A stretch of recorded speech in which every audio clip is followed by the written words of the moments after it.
¿qué tal? ¿Cómo estáis? Bueno, pues no decimos ni buenas tardes, ni buenas noches, ni buenos días, porque ya sabéis que esto es atemporal. Os saludamos en una nueva entrega de No hay pelotas, el quinto programa, y significa, veis 4 casillas, una todavía está vacía, significa que tendremos invitado. Ahora lo presentaremos, primero presentamos al elenco habitual. Paco Polit, ¿qué tal? Hola Manuel, ¿cómo estamos? Muy bien, muy intrigado por saber de qué nos vas a hablar, porque veo que tiene detrás una guitarra, un señor, niños. Sí, a Jordi Salve tengo detrás. No sé si nos vas a hablar de los niños cantores de Viena, pero No, párame. voy a hablar quizá de Kim Ko, que lo tengo aquí a mi izquierda, a uno de los máximos responsables del Valencia. Kim Ko, Muy bien. gran película, hablaremos de ella algún día. Perfecto. Saludos a Folgado. Hola, Folgado, ¿qué tal? ¿Qué tal? Te felicito porque no has hecho lo que habitualmente haces. Sí, señor. Pues por eso es no el lo he hecho quinto, yo, pero no es el sexto, no, porque... No. Rompiendo esquemas. 5 menos 1 son 4, Yo no he dicho nada. No. Así Te que felicito, Se te atribuye todo, pero no has dicho nada. Te felicito por ello. Correcto. Últimamente está de moda no decir las cosas. Además, Folgado tiene detrás blanco y negro. ¿Tentáculos? Blanco y negro. ¿Eso qué es? Blanco y negro. Hostia, una especie de colas de gato, de tentáculos. Yo quiero saber por dónde vas porque estoy viendo cierta serie de televisión española. Pero lo voy a dejar ahí. Vale. Lo voy a dejar ahí. Vale, no digo nada. ¿Vale? Y es el momento de presentar a nuestro invitado, querido, apreciado y además un tipo fantástico al que nos enorgullece presentar y nos alegra hacerlo. Paco Gisbert, ¿qué tal, Paco? Muy buenas, ¡Oh! muy buenas. Vamos, sí, señor. Actor Rans ha aparecido en pantalla. Ha aparecido en pantalla detrás El Resplandor. de una bicicleta, correcto. Están las niñas detrás, ¿eh?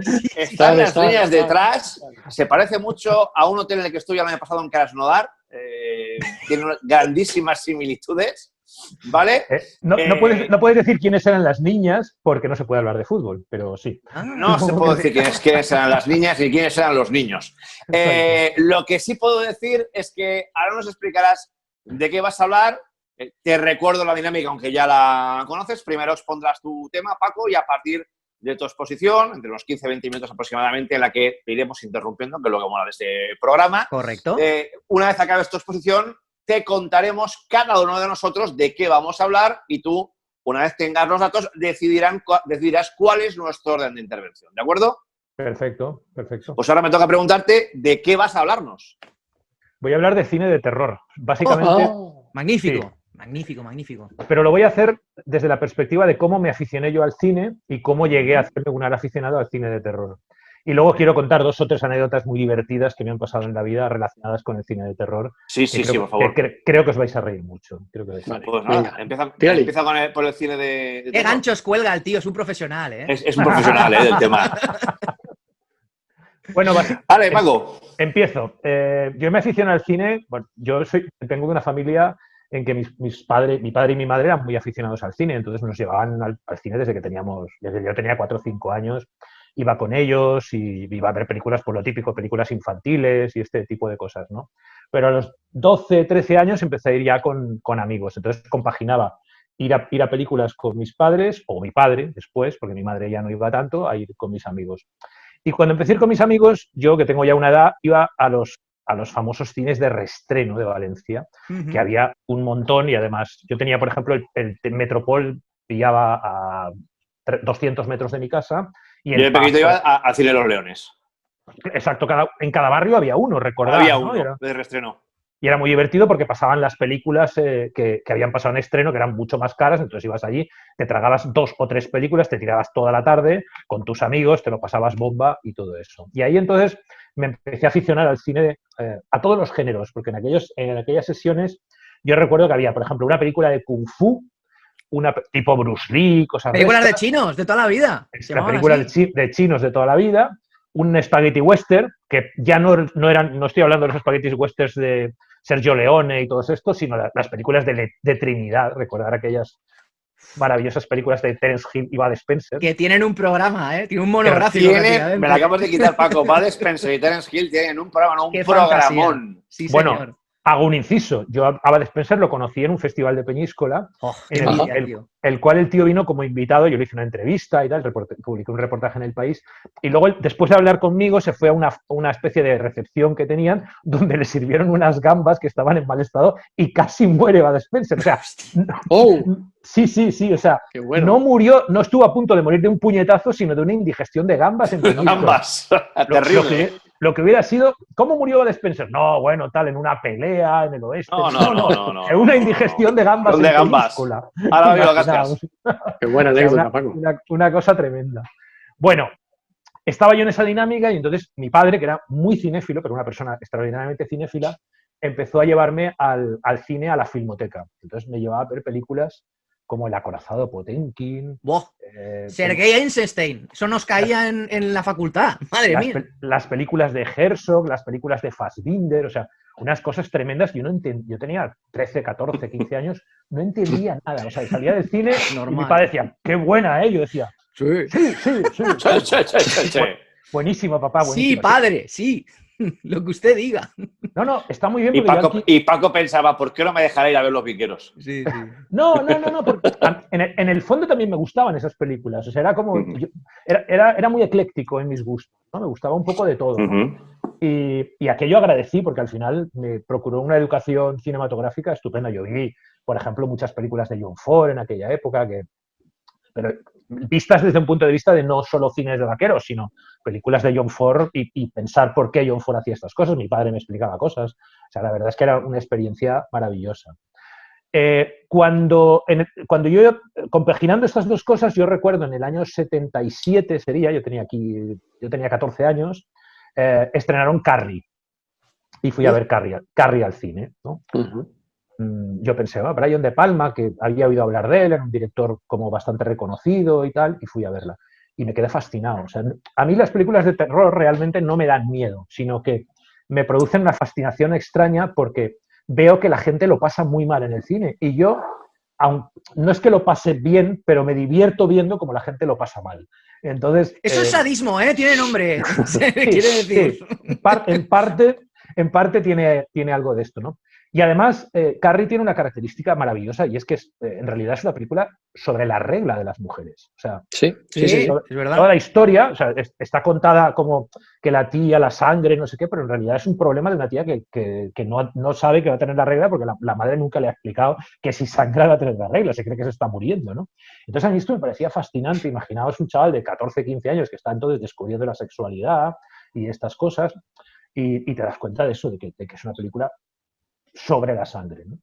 El segundo gran flash que me dio con la película que tengo detrás, que es El Resplandor. Yo la vi cuando tenía 17, 18 años más o menos y fui al cine. Ese sí que fui con mi padre, ¿no? Porque claro, era un Kubrick.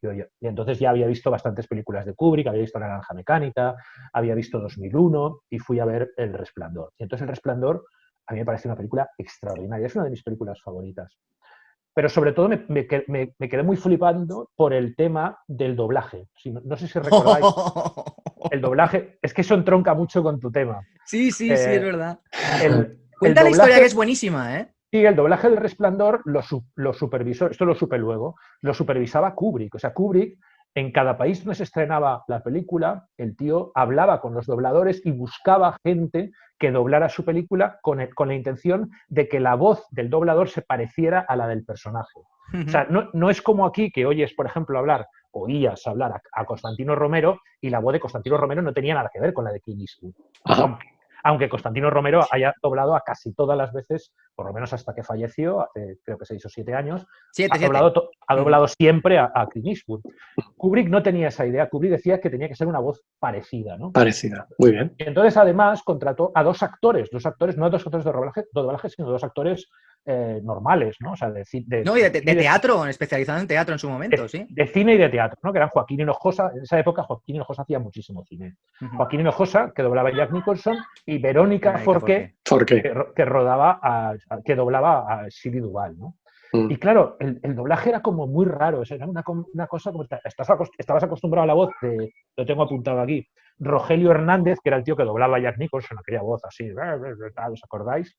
Y sí, la que doblaba casi siempre Alguien voló sobre el nido del cuco, y luego en Batman yo creo que la gente la asocia con con Batman en español, que es Jack Nicholson, o sea, es Jack Sí, en español. sí, y Chinatown, o sea, en Sí, muchas sí. películas el rodaje es del mismo tío, de Rogelio Hernández. Pero claro, de repente la voz de Joaquín Hinojosa era una cosa como... Y claro, Shelley Duvall, que además la habíamos visto el año anterior en Popeye, No. acordaos, Popeye Haciendo hacía Olivia, sí. haciendo de Olivia, De de repente... Roger Altman. Sí, Sí. de repente te encuentras que la Shelley Duvall tiene una voz de... Y dices, Oh. probablemente tenía esa voz, porque esta es otra. Y me estoy enganchando con tu tema, pero No, pero está muy bien, está muy bien. Humphrey Bogart, por ejemplo, tenía una voz como muy finita. A pesar de ser un tipo muy duro, tenía una voz muy finita, pero aquí en España lo han doblado siempre con una voz de hombre varonil. Aquí lo hemos mejorado. Detective Raymond Chandler, todo este tipo de cosas, ¿no? Bueno, en esta mezcla de educación que yo recibí, aprendí a valorar no solamente el cine digamos, de terror bueno, o más o menos de culto, sino también el terror de serie B, o sea, el terror más cutre que representan gente que ahora ha pasado, digamos, que a la posteridad por ser directores míticos, ¿no? Tipo Dario Argento, tipo Mario Bava, este tipo de gente, ¿no? Incluso Romero, ¿no? La Noche de los Muertos Vivientes, que yo recuerdo cuando la vi, que me pareció una película extraordinaria, ¿no? En blanco y negro ahí filmada, como con media cámara en mano, o sea, una cosa absolutamente tremenda, ¿no? Bueno, yo seguí educándome desde el punto de vista cinematográfico, tocaba muchos palos, porque además mi intención, cuando tenía 15, 16, 17 años, a ser director de cine. Yo quería ser director de cine, fijaos cómo he acabado. O sea, ha sido un fracaso absoluto mi vida. Y entonces iba muchísimo al cine, iba a la filmoteca. Descubrí, por ejemplo, mucho Hitchcock, más del que pasaban en televisión, cuando se reestrenaron películas como Vértigo, La Discreta, que eran películas que habían pasado 20 y tantos años. Un problema de distribución, había pasado 20 y tantos años en España que no se habían distribuido, y todas estas las descubrí. Entonces me hizo amar todavía más el cine de terror. Total, damos un salto muy grande y en 1998, que yo estaba trabajando como colaborador en el diario El País haciendo cosas de fútbol, que es la única vez que voy a decir fútbol en todo este programa, me llamó un día Ferran Bono y me dijo que quería que yo colaborara en la publicación haciendo de crítico de cine, porque el tío me conocía, sabía que yo había hecho algunas cositas escribiendo de cine y tal. Bueno, empecé a hacer La Mostra, empecé a hacer Cine Más Jove, empecé a hacer Peñíscola, los festivales de Valencia, y sobre todo me empezaron a invitar a festivales fuera. Y uno de ellos, uno de los primeros que fui, que es uno de los más divertidos que he estado nunca y que todavía sigo yendo, es el único al que voy todavía, es la Semana de Cine Fantástico y de Terror de San Sebastián. Esto en San Sebastián lo llaman el Festival Pequeño, porque el grande obviamente es el Maldia, que se celebra en el mes de septiembre, y este es a finales de octubre, primeros de noviembre. Es un festival especializado en cine fantástico y de terror, que dura una semana, por eso se llama La Semana, y que proyecta películas de terror, pero en un marco muy curioso, que es el teatro principal de San Sebastián. ¿Sabéis? Está en San Sebastián, el teatro principal es un teatro antiguo que está en el casco antiguo, nada más entrar en el casco antiguo, una de las primera calle, digamos que la parte al lado del ayuntamiento, entras y está allí. Y es un teatro muy bonito, como muy regio, pero debe tener, no sé, 70, 80 años. Bueno, este teatro, yo recuerdo la primera vez que fui, que además fui con la pareja que yo tenía entonces, porque nos invitaron a los dos, curiosamente. Y entonces le dije, bueno, vamos al festival, vemos alguna película, y si no, pues nos vamos a dar un paseo por San Sebastián. Bueno, pues el primer año nos quedamos fascinados y estuvimos todo el día en el cine, porque el ambiente era tan divertido, era como el de la película Gremlins, cuando se meten a ver Blancanieves. ¡Qué bueno! Blancanieves y los 7 enanitos. O sea, la gente flipándolo. Insultaba a la gente al que salía en la pantalla. Cuando a alguien le caía mal, mátalo, mátalo. Cuando salía una tía desnuda, era como ¡ah! Un pelotón de frikis impresionante. Comentarios, risas, o sea, era pasárselo bomba. De hecho, lo mejor de ese festival es que cuanto peor es la película, más divertida es la proyección. O sea, claro, más interacción de los frikis. Yo me acuerdo haber visto allí una película de David Lynch, no recuerdo exactamente cuál, Carretera Perdida creo que era. Y claro, la gente estaba flipando y todo el mundo callado. Y decía, pero esto es una mierda, coño. Para esto me voy al cine, no me vengo aquí. O sea, no tiene ningún sentido ver esta película aquí. Entonces, yo qué sé, he visto películas ahí de coreanas y japonesas, antes de que el cine coreano, el cine japonés se hiciera muy famoso en España, de absurdas, de coreanos con martillos por la calle persiguiendo zombies, o sea, cosas... Qué maravilla, qué maravilla. El primer año Yo creo que ya estuve podemos dejar aquí el programa, ¿eh? Si queréis ya, más a- arriba no vamos a llegar. No, O sea, no, después de los coreanos con martillos persiguiendo zombies, más arriba Bueno, no vamos a llegar. está Paco seguro que la ha visto, la de Yo no sé los temas que lleva la gente, Sí. pero Mira. más arriba no vamos a llegar. Battle Royale sería Ahora ya uno si de quieres, esos sigue, festivales. Paco. Battle Royale la vi yo en Donosti Terror. Extraordinaria peli. Sí, Los fue Juegos del Hambre, maravilloso. para que la gente se imagine, antes de los Juegos del Hambre, antes de Sí. que Susan Collins plagiase descaradamente esta película, 10 o 15 años antes ya estaba Battle Royale, que es una peli Bueno, para verla y para disfrutarla de verdad. ¿eh? bueno, no sé si sabes que esa película es de Kitano, que sí, era el que, Takeshi Kitano. Beat el que Takeshi hacía, ahora. el que hacía humor amarillo. O sea, Efectivamente. Kitano Sí, es sí, el sí. creador de humor amarillo. Después de hacer humor amarillo, una de las películas que hizo fue esta, ¿no? Que era una locura. Una leyenda Como total muy locas. en Japón. Efectivamente. Bueno, no sé si fue el primero o el segundo año que yo fui, proyectaban una película que se llama La sombra del vampiro, que era una película así como de culto. Willem Dafoe haciendo de sí. Nosferatu. Efectivamente. Y ¿Verdad, era verdad? una especie Sí. de recreación de Nosferatu y del Nosferatu de Murnau del año De Murnau, 22 o sí. 23, ¿vale? Entonces, en aquella época había surgido a lo bruto el boom del Chiquito de la Calzada. Y Nosferatu, cuando se movía, hacía... Se movía Y en el cine se veía, ¡no puedo, cobarde! tal cual, tal cual. En el cine se oía ¡Jor! Cada vez que salía el vampiro, así. ¡Jor! ¡Cobarde! ¡Pecador! ¡Mátalo, pecador! O sea, todo el mundo imitando a Chiquito. O sea, una cosa buenísima. Sensacional. En el público, entre los asistentes, estaba Jaume Balagueró, el director de cine. Y Jaume Balagueró era de los que más gritaba. Total. Los sucesivos años que ha ido al festival, cuando salía al escenario a recoger un premio o a presentar una película o tal, la gente le decía que imite a Chiquito. Sí. Y el tío imitaba a Chiquito. Imitaba a Chiquito. Jaume Balagueró es uno de los mejores imitadores de Chiquito que he Qué visto en mi grande. vida. Qué Era grande una es cosa eso. absolutamente maravillosa.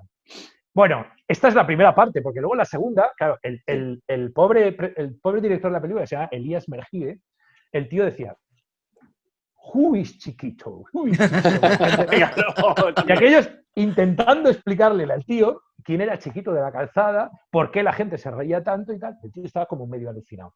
De manera que el tío, cuando salía por San Sebastián para comer y tal, cuando se cruzaba con alguien que había ido a ver la película, en vez de saludarlo, tal, le hacía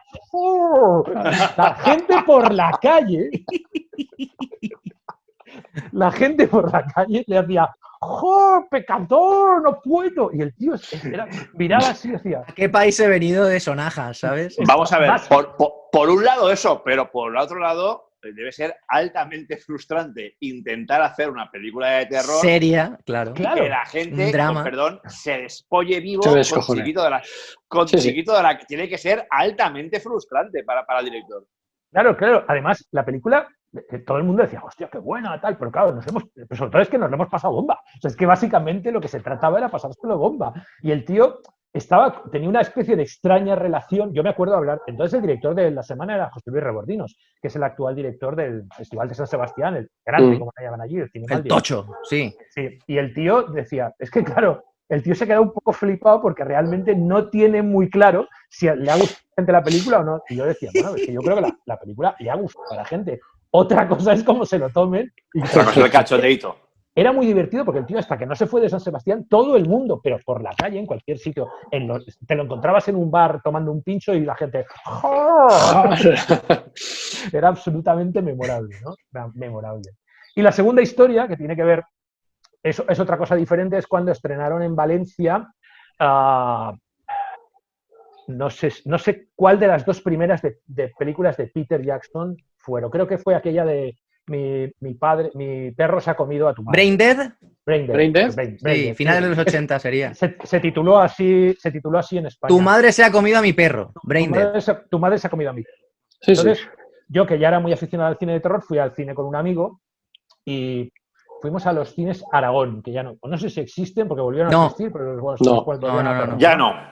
Fuimos a los cines Aragón y en los cines Aragón nos sentamos no había mucha gente, pero el típico público de tarde, entre semana, 4:30, 5 de la tarde. No sé, o sea, gente mayor, 4 estudiantes perdidos, 2 abuelas, tal. Pues empieza la película, empieza la orgía de sangre. Sí. Y mi amigo y yo, cada burrada que había, de un brazo por aquí, la sangre por allá, la cabeza volando, cada vez nos reíamos más. Y la peña se iba yendo del cine, ¿no? Y nosotros, y nos miraban como diciendo, estos tíos, psicópatas. igual pensaban que éramos Peter Jackson y un amigo suyo, pero vamos, yo no me parezco nada a Peter Jackson, ¿no?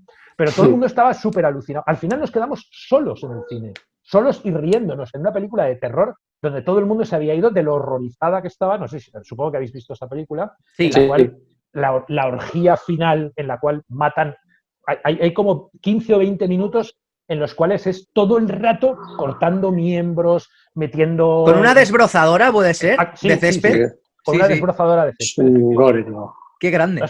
Toda esta parte, todo este festival de gore que hay al final, nos lo vimos entero, ¿no? Y claro, todos descojonados. Y al final el tío, cuando salimos, el tío el acomodador del cine nos dice, ¿qué? ¿Os lo habéis pasado bien?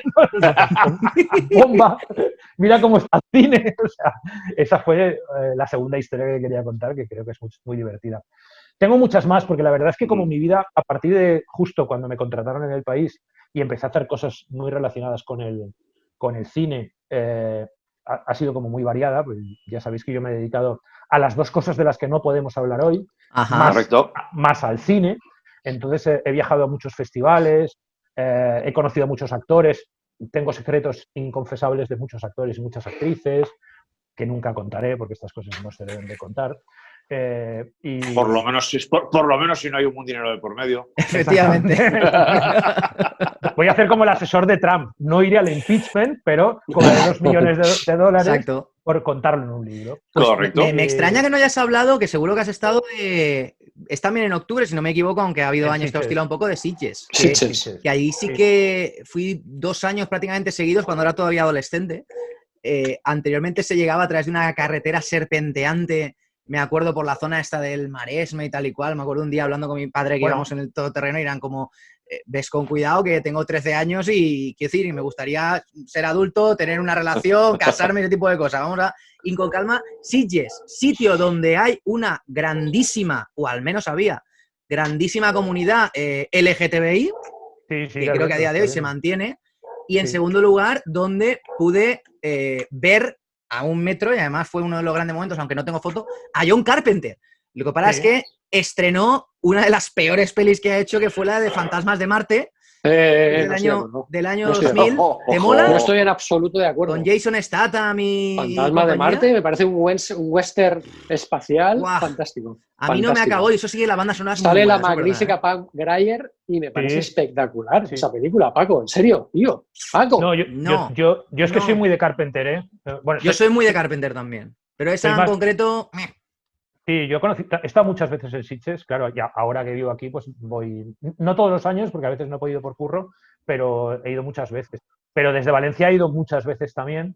Esa carretera serpenteante era para los pobres, porque también hay una autopista paralela. Claro, nosotros íbamos por la Nacional, o sea que era una cosa un poco... Que es, digamos, que lo más fácil, ¿no? Pero que el ambiente mola mucho allí, o sea, el rollito que había, hace años que no voy, es verdad, pero el rollito para los amantes del fantástico, del cine de terror, siempre ha sido como una de las grandes citas de todos los años. Bueno, en Sitges el ambiente está en los cines del pueblo, o sea, en el Prado y en el Retiro. Porque la mayoría de los grandes estrenos se hacen en el auditorio. Y sobre todo en los cines... las matinales, ¿no? En las maratones. Las maratones, o sea, hay maratones que empiezan a las 8 de la tarde y acaban a las 8 de la mañana. Y entonces te puedes ver allí, yo qué sé, todo. 10, 12 películas. Sí, además son los 3 últimos días, con lo cual ves prácticamente lo mejor. O sea, si tú quieres ver lo mejor del festival y puedes aguantar 10 horas o 12 viendo cine sin parar, pues te metes en una maratón y las ves, ¿no? Y ahí es donde hay buen ambiente. Pero en el auditorio es como una cosa muy, muy aséptica y todo el mundo ahí como muy elegante y todo eso. Y se me ha olvidado una cosa. Hace 9 años me fui a Bruselas, trabajaba para la Mostra, me fui a Lieja a un festival de cine policíaco, estaba currando y tal, y me pilló aquella nube volcánica, ¿os acordáis? Islandesa que hizo que los aviones se quedaron paralizados. El Harnarfjörður. Bueno, tú te sabes el nombre. Sí, bien ese es el trabajado. que lo puso el gato en el teclado que estaba paseando el nombre al volcán. Bueno, me quedé allí y entonces me quedé colgado en Lieja. En Lieja es una ciudad que, bueno, 3 días está bien, pero para semana y media, que es lo que me iba a tocar, pues no. Y me fui a Bruselas. Estuve en Bruselas, me metí en un hotel, pagado por la Mostra en su momento, claro, estaba yo ahí colgado. Y alguien me contó que había un festival de cine de terror en Bruselas en esa época, en esos días. Y tú dijiste, para allá me voy. Claro, me pusieron en contacto con ellos, con el rollo de que soy del Festival de Valencia, no sé qué. Resulta que uno de los tíos que llevaba el festival había trabajado en compañía de gente del Festival de Valencia y conseguí una acreditación y me fui a ver el festival. Y en Bruselas descubrí que el ambiente era muy parecido al de Donosti. Era también muy, muy, muy... O sea, la gente hacía mucho el burro. Yo recuerdo la entrega de premios. Mira, ahí, por ejemplo, vi una película de James Gunn que habla de un superhéroe de mierder, que tú hablabas en uno de los anteriores programas. Super se llama la peli. Exacto, Super. Sí, ahí, sí. esa la descubrí yo ahí. Es una película que creo que no se estrenó en España, no estoy muy seguro. Se estrenó luego en vídeo, pero en cine yo creo que no se estrenó nunca. Y de hecho yo la vi y pensé, ostras, esto estaría bien traerlo a la Mostra, pero luego al final no la trajimos. Pero hubiera sido un buen punto porque era una película de superhéroe en mierder. Vi también Kick-Ass, que se estrenó ahí, la premiere en Europa. La premiere en Europa de la primera de Kick-Ass también fue allí. Y luego en la entrega de premios, que también era como muy informal y muy divertida, a la gente que salía a recoger un premio, en vez de pedirle que imitara a Chiquito de la Calzada, obviamente, porque estábamos en Bruselas, le pedían que cantara. Y la gente, todo el mundo se prestaba y cantaba canciones, con lo cual... Qué bonito. Además, cantaba las canciones y la gente luego los abucheaba, porque claro, todo el mundo cantaba fatal, es como si nos mandan cantar a nosotros, ¿no? Entonces la gente empezaba a folclórico todo, ¿eh? ¡Fuera, fuera! Les tiraban cosas y acababan yéndose. Y la peña estaba en las proyecciones con bubucelas, porque esto fue justo el año después del Mundial de Sudáfrica. Madre mía. En medio de las películas se oían ¡oh! Películas no sé, pero el dolor de cabeza lo tenías garantizado, ¿eh? Seguro. Era divertido también las proyecciones aquellas. Fantástico. Bueno, yo he acabado. Muy bien. Pues el cine de terror, que yo creo que hemos aprendido muchas cosas, incluso de Chiquito de la Calzada, que me parece extraordinario. Lo de los zombies, lo de los coreanos persiguiendo zombies con martillos también me parece... yo creo que es el momento top ya del programa, por muchos que vengan ahora. Y necesitamos el título de esa película, Paco. Vale, lo buscaré. La podemos buscar, ¿eh? Lo buscaré. Y a partir de ahora lo que vamos a hacer es exponerte cada uno de qué vamos a hablar, Paco, para que tú decidas cuál es el orden de intervención de Salva, de Paco y de quien te habla. Salva, ¿de qué vas a hablar? Pero no cerramos caso aquí. Ya no hay estructura en este programa. Se me está yendo la pinza. Está la cosa mal, ¿eh? Antes de eso, en efecto, caso cerrado. Y ya ahora le preguntas al abogado Salva de qué vas a hablar. Yo voy a hablar de la primera y además documentada máquina del tiempo de la historia, que además es española. O sea, que no es la famosa de H.G. Wells. No es la de H.G. Wells, no. Perfecto. Fantástico tema. Paco. Yo voy a hablar de doblajes raros, entre comillas, en nuestro país, doblajes de una versión original al español, que fueron llevados a cabo por personajes famosos, es decir, por no dobladores profesionales, sino por personajes de la farándula o que en ese momento estaban en el candelero que no candelabro, o que decidieron por un motivo X ser los dobladores de esa película, pero sí, son ejemplos que tengo unos cuantos sobre doblajes que no son precisamente protocolarios y no suenan tan normales como la gente se podría pensar. La opción que entronca un tanto con lo que ha contado antes Paco Gisbert de los Jorge, doblajes, en este caso del Resplandor. Y yo, en mi caso, voy a hacer especial Mazinger Z. No solo la serie, sino también lo que supuso en el momento para la chavalería de la época y para la televisión española de la época y algunas vicisitudes y peculiaridades que igual el gran público desconoce. Dicho esto, señor Gisbert, usted decide cuál es el orden de los intervinientes. A ver, para no redundar, para que no sea más de lo mismo, voy a descartar a Paco porque el doblaje, ya hemos hablado del doblaje. ¿Es verdad? Cuando yo estaba hablando. También, en cierta manera, hemos hablado un poco de lo que va a contar Salva, porque en realidad el cine fantástico y el de terror son muy parecidos y en realidad él va a contar una historia relacionada con el cine fantástico. Así que mi primera elección vas a ser tú, Manolo, con tu Mazinger Z, que además me recuerda precisamente esa época en la cual yo empezaba a ser cinéfilo, pero yo soy algo más mayor, algo bastante más mayor. Algo, ya está, algo. Algo Ya más que tú y bastante más que Polit, ¿eh? Eso sí.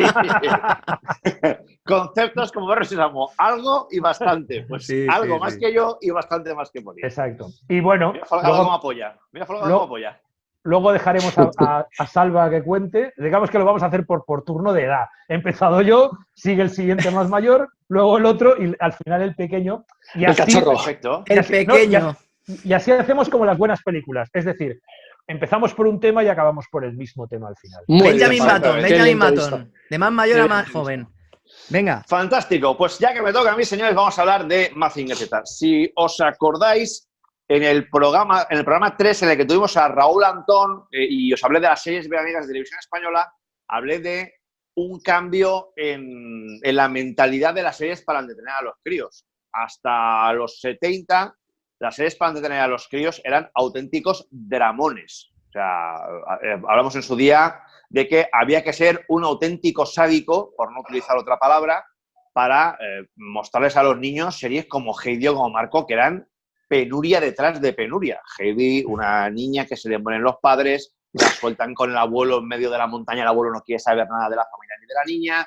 Cuando la niña ya está aclimatada, llega la otra hija del señor con la que tampoco se hablaba y le arrebata a la niña para que le haga compañía a otra niña paralítica en silla de ruedas. Es un drama. O sea, enseñarles a los niños de ser un cafre. Pero fue mucho más cafre todavía lo de Marco. Marco, un niño en una mañana se levanta, su madre se ha pirado y tiene que irse el niño con un mono a buscar a su madre por todo el mundo con 8 años, su padre con los huevos como un twingo en casa mientras el niño está buscando a la madre, quiero decir. Encuentra a la madre y la madre se está muriendo, la tienen que perder la vida o muerte. O sea, es más, fue tal el desasosiego que produjo Marco. No había redes sociales en aquella época ni nada que se le pareciera. Gracias a Dios. Gracias a Dios. En televisión española se llevaba mucho por las cartas al director que llegaba, en su día también hablamos de ello, Paco, con toda la CDV, la cultura que había en España de revistas de televisión. Discreta, el teleprograma, sí. el teleradio, todo eso, las cartas, ¿vale? Y esas revistas empezaron a ayudarse de padres que pedían ya que retiraran a Marco, que los niños cogían unos berrinches bestiales. Entonces, Televisión Española acelera el final de Marco. Quiero decir, meten 2 capítulos por sábado, ¿vale? Generalmente era el telediario a las 3, a las 3:30 empezaba la serie y a las 4 la peli, ¿vale? El episodio para joderte la semana y luego ya la película, ¿no? En efecto. Acaban metiendo 2 episodios para quitársela de encima lo antes posible y se la acaban quitando lo antes posible. Entonces pasamos de unas series que tenían entretenido a los niños porque eran dibujos y en la mentalidad de aquella época dibujos igual a niños, ¿vale? No, y porque no había otra cosa, ¿eh? Y porque no había otra cosa. No había alternativa. No, pero creo que a Heidi sucedió a La Casa de la Pradera. No sé si... No, la Casa de la Pradera era los domingos y Heidi era los sábados. Ah, vale, pero era el mismo horario. Sí. Era más o menos la misma ciega, parrilla. Sí. Bueno, terrible. La Casa de la Plorera era. La Casa de la Plorera se rebautizó en Valencia, correcto. Exactamente. Correcto. Bueno, pues como os decía, se acaban quitando de en medio Marco y en aquel momento la sociedad española, repito que las series eran un poquito casi culebrones en dibujos animados. Por eso eran series que, pues, a la mamá y a la abuela los sábados también le venía muy bien, porque no era más que seguir viendo la novelita que veían en 3 semanas, pero en fin de semana en formato de dibujos. O la niña desvalida o el niño perdido que luchaban contra la adversidad. Ni más ni menos. Pero este aquí que en un festival de televisión, unos enviados de televisión española se interesan, está allí Gonagai, del cual habló Salva en el episodio piloto cuando nos habló de los mechas, ¿vale? Y los españoles quieren seguir comprando cosas japonesas porque esa funciona bien. Marco no tanto, pero Heidi, bueno, ya había habido... y les enseñan Gran Mazinger, ¿vale? Gran Mazinger es la continuación de Mazinger Z, ¿vale? Pero, ¿qué pasa? Que los españoles, como diría Chiquito, no tenían handers, ¿vale? Y dijeron, no nos da. Y entonces llegaron los franceses y se quedaron con Gran Mazinger, con lo cual los japos dijeron, tenemos aquí la versión antigua, ¿vale? Que se llama Mazinger Z. Estamos hablando del año 78, ¿vale? Y Mazinger Z la hizo Gonagai en 1972. Los españoles compran Mazinger Z, pero de los 98 capítulos que consta la serie, solo compraron 33, de los cuales solo llegaron a emitirse 26. Ahora explicaré el por qué solo se emitieron 26 de los 33, ¿vale? Pero ya la emisión de esto ya empezaba a producir mal rollo, ¿vale? Porque en una generación que empezaba a despertar a la ciencia ficción, año 77 Star Wars y en España 78 Mazinger Z, lo cual produjo factorías de frikis en potencia, ¿vale? Como casi todos los de nuestra generación, pero las mamás y las abuelas pues se ponían el sábado delante de la tele y eso de que los robots tiraran rayos y misiles y volara gente por los aires y tal, como que no, ¿vale? El rollo fue en aumento. Bueno, y que la mala era un personaje que era mitad hombre, mitad mujer, acuérdate. Uno de los malos, porque hubo realmente 4, ahora lo Exacto. explicaré, Sí, qué sí. es el Barón Asler y de dónde sale y de dónde nace el Barón Asler, ¿vale? Estas cosas no gustaban. Así que os hablaba de las cartas en las revistas, empezaron a, multiplicarse las cartas de queja contra la violencia de la serie, contra algunos colectivos. En España en aquel momento estaba toda la polémica de la instalación por parte de Estados Unidos de las centrales nucleares. Algunos lo vieron como una manera subrepticia de promocionar la energía nuclear, que era la famosa energía fotoatómica que movía a Mazinger Z. Así que cuando el tema ya estaba muy caldeadito, el episodio 27, ¿vale?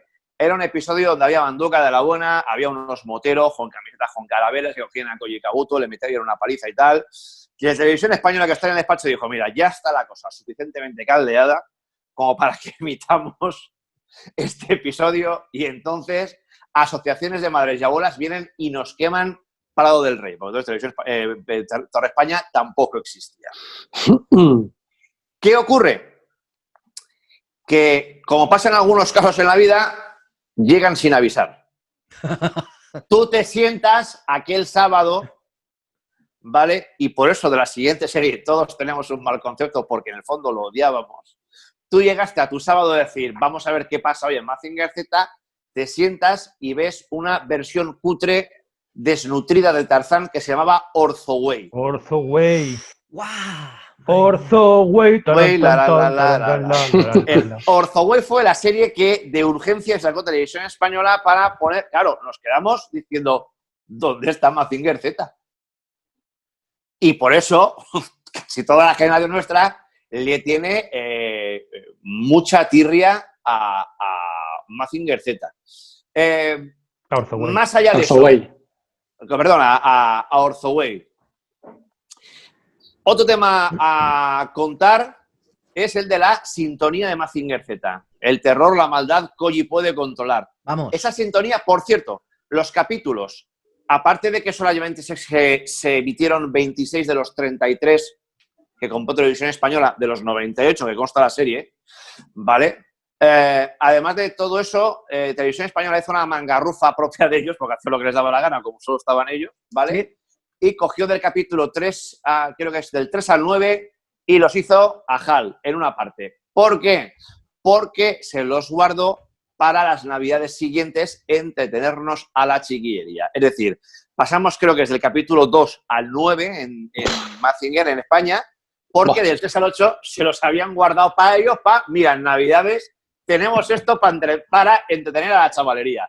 Y es lo que pasó. Un gran criterio. Correcto, que en navidades, claro, imaginaros, claro, en navidades no voy a decir que fueron las más felices de nuestras vidas, pero cuando de repente no te lo esperabas y ¡clan! Apareció allí 8 capítulos de Mazinger Z o 7 capítulos, fue la mayoría. Esa, la sintonía, que es a donde iba antes, el terror, la maldad, Koji puede controlar, como fueron yendo sobre la marcha para quitarse encima Marco, como os decía, y de capón tuvieron que meter Mazinger Z, los primeros episodios de Mazinger Z suenan a sintonía en inglés, ¿vale? Creo que es hasta el episodio 10 cuando suena la famosa que os estoy diciendo, ¿vale? Que todo el mundo pensaba por el tono de voz que la cantaba Rafael. Pero es mentira. La cantaba un señor que se llama Alfredo Garrido, que era productor musical, ¿vale? Y que habitualmente intervenía en las traducciones, ya lo había hecho de sintonía de televisión, como Heidi, como La Abeja Maya, como Vicky el Vikingo, ¿vale? Pero se atrevió con esta, ¿vale? Lo que pasa es que no pudo disfrutar del éxito, porque el imaginario colectivo hablaba de que era Rafael quien la cantaba. Se hizo en parte justicia a lo largo de los años, porque hay una estatua en Tarragona, ¿vale? De 36 metros, de Mazinger Z hecha de fibra de vidrio. Que yo tengo una foto con esa estatua. Qué grande. ¿Me la vas a mandar, Paco? Sí. Pues claro. entonces estará saliendo ahora mismo en pantalla. ¿Ves? No lo he dicho yo. En su día, un constructor con mucho ingenio de urbanización no sabía cómo atraer un poco a la gente a que fuera hasta allí, porque estaba un poco separada de Tarragona, y levantó esta estatua. Fibra de vidrio, 36 metros, 10 millones de pelas de la época, estamos hablando de los 70, ojo al gasto, pero está en una urbanización cerca del monasterio de la Santa Cruz, o sea, cerca de Valls, por la zona de los calzots. Yo la conozco porque he ido a comer calzots allí. Correcto. Justo. Y le salió bien el negocio, ¿eh? O sea, vendió muchísimo. De hecho, le salió hasta tal punto que otras urbanizaciones lo imitaron, empezaron a hacer, pues, La Abeja Maya, pero claro, ninguna era Mazinger Z y ninguna era un mamotreto de 36 metros de altura, o de 10, no sé cuántos tiene, ¿vale? Y de fibra de vidrio, ¿vale? Que todavía en efecto está en pie. Se hizo justicia poética porque la plaza donde está la estatua, desde hace unos años, se llama Plaza de Alfredo Garrido, en honor al señor que cantó la sintonía. ¿Por qué he elegido el monstruo que tengo a mis espaldas? Hemos empezado a hablar del imaginario colectivo sobre Mazinger Z, ¿vale?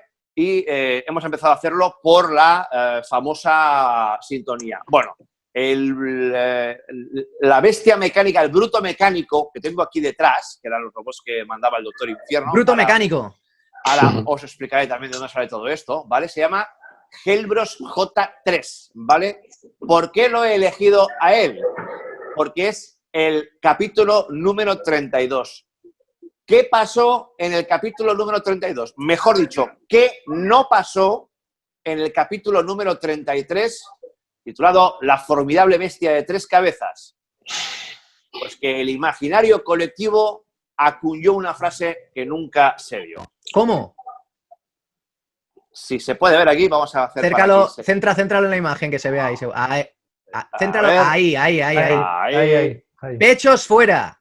Pechos fuera. Libro de Pepe Colubi, extraordinario para el que le gusta la serie de televisión. Esto es una Biblia, ¿vale? Grande Pepe Colubi, grande. Correcto, enorme Pepe Colubi. Realmente la frase pechos fuera jamás se dijo. Os leo página 13, prólogo del libro, y dice así. La frase pechos fuera se ha convertido en mi particular Rausbad. Rebusqué en esos 24 capítulos. Contacté con Sony de TVOs la colección de Mazinger Z, editada a la vez que se emitía la frase. El hecho de que el muy posterior doblaje al catalán realizado por TV3 incorporara Pitch Fora, TV3 la reprodujo años más tarde, ¿vale? No hace más que confirmar que la popular broma de los años 70 había cuajado para siempre. Cuando preguntaban en foros especializados de Internet, siempre aparecía alguien que afirmaba recordar con claridad la frase de Marras, pero si se le pedía concretar el capítulo, todo quedaba en agua de borrajas. Es un poquito la mermelada de Ricky Martin y el perro. Sí. ¿Vale? No es ni más ni menos que eso. ¿Qué ocurre? Gonagai, el que parió Mazinger Z, siempre ha tenido un puntito muy verderol, ¿vale? De hecho, hay un capítulo que no se emite en España en el que accidentalmente Koji Kabuto le quita el sujetador a Sayaka, ¿vale? O sea, pero sin querer. Sin querer. Si hay que buscar lo que lo busque, pero es un dibujo animado. Quiero decir, aunque cada uno tiene sus cosas. ¿eh? Yo ahí no yo he visto cosas, he conocido gente peor, ¿eh?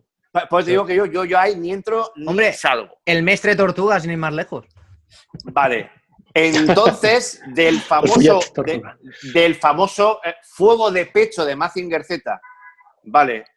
¿Qué es lo que se dice realmente? ¿Qué ocurre? Que en el capítulo 32, antes de que a Mazinger Z le construyan unas alas, el famoso Jet Scrander, ¿vale? Que es una faja con alas que le construyen, ¿vale? Antes de construir la faja con alas, es verdad, es una faja con alas. Escucha, pero ese capítulo fue magnífico. Vale. Antes de eso, el capítulo anterior a que aparezca el Jet Scrander, Mazinger tiene que volar para enfrentarse a Hellbros J3. Entonces idean ponerle unos torpedos en los pechos a Afrodita, que los dispare y Mazinger se coge de los pechos y vuela, ¿vale? La alegoría clara, ¿no? Un tío cogido a los pechos de una tía volando, quiero decir. Lo que suele pasar. Sí. No digo sí o no lo que suele pasar, pero lo que más de uno le gustaría que pasara, ¿vale? Pero... suele pasar siempre. Sí. Pero se queda enganchado a los pechos de alguien y eso no... Es verdad que en ningún momento, y ahora Paco nos va a poner el vídeo, se dice pechos fuera. Llegó el momento, Sayaka, fuego de pecho. ¿Eh? ¡Rápido, fuego, estúpida!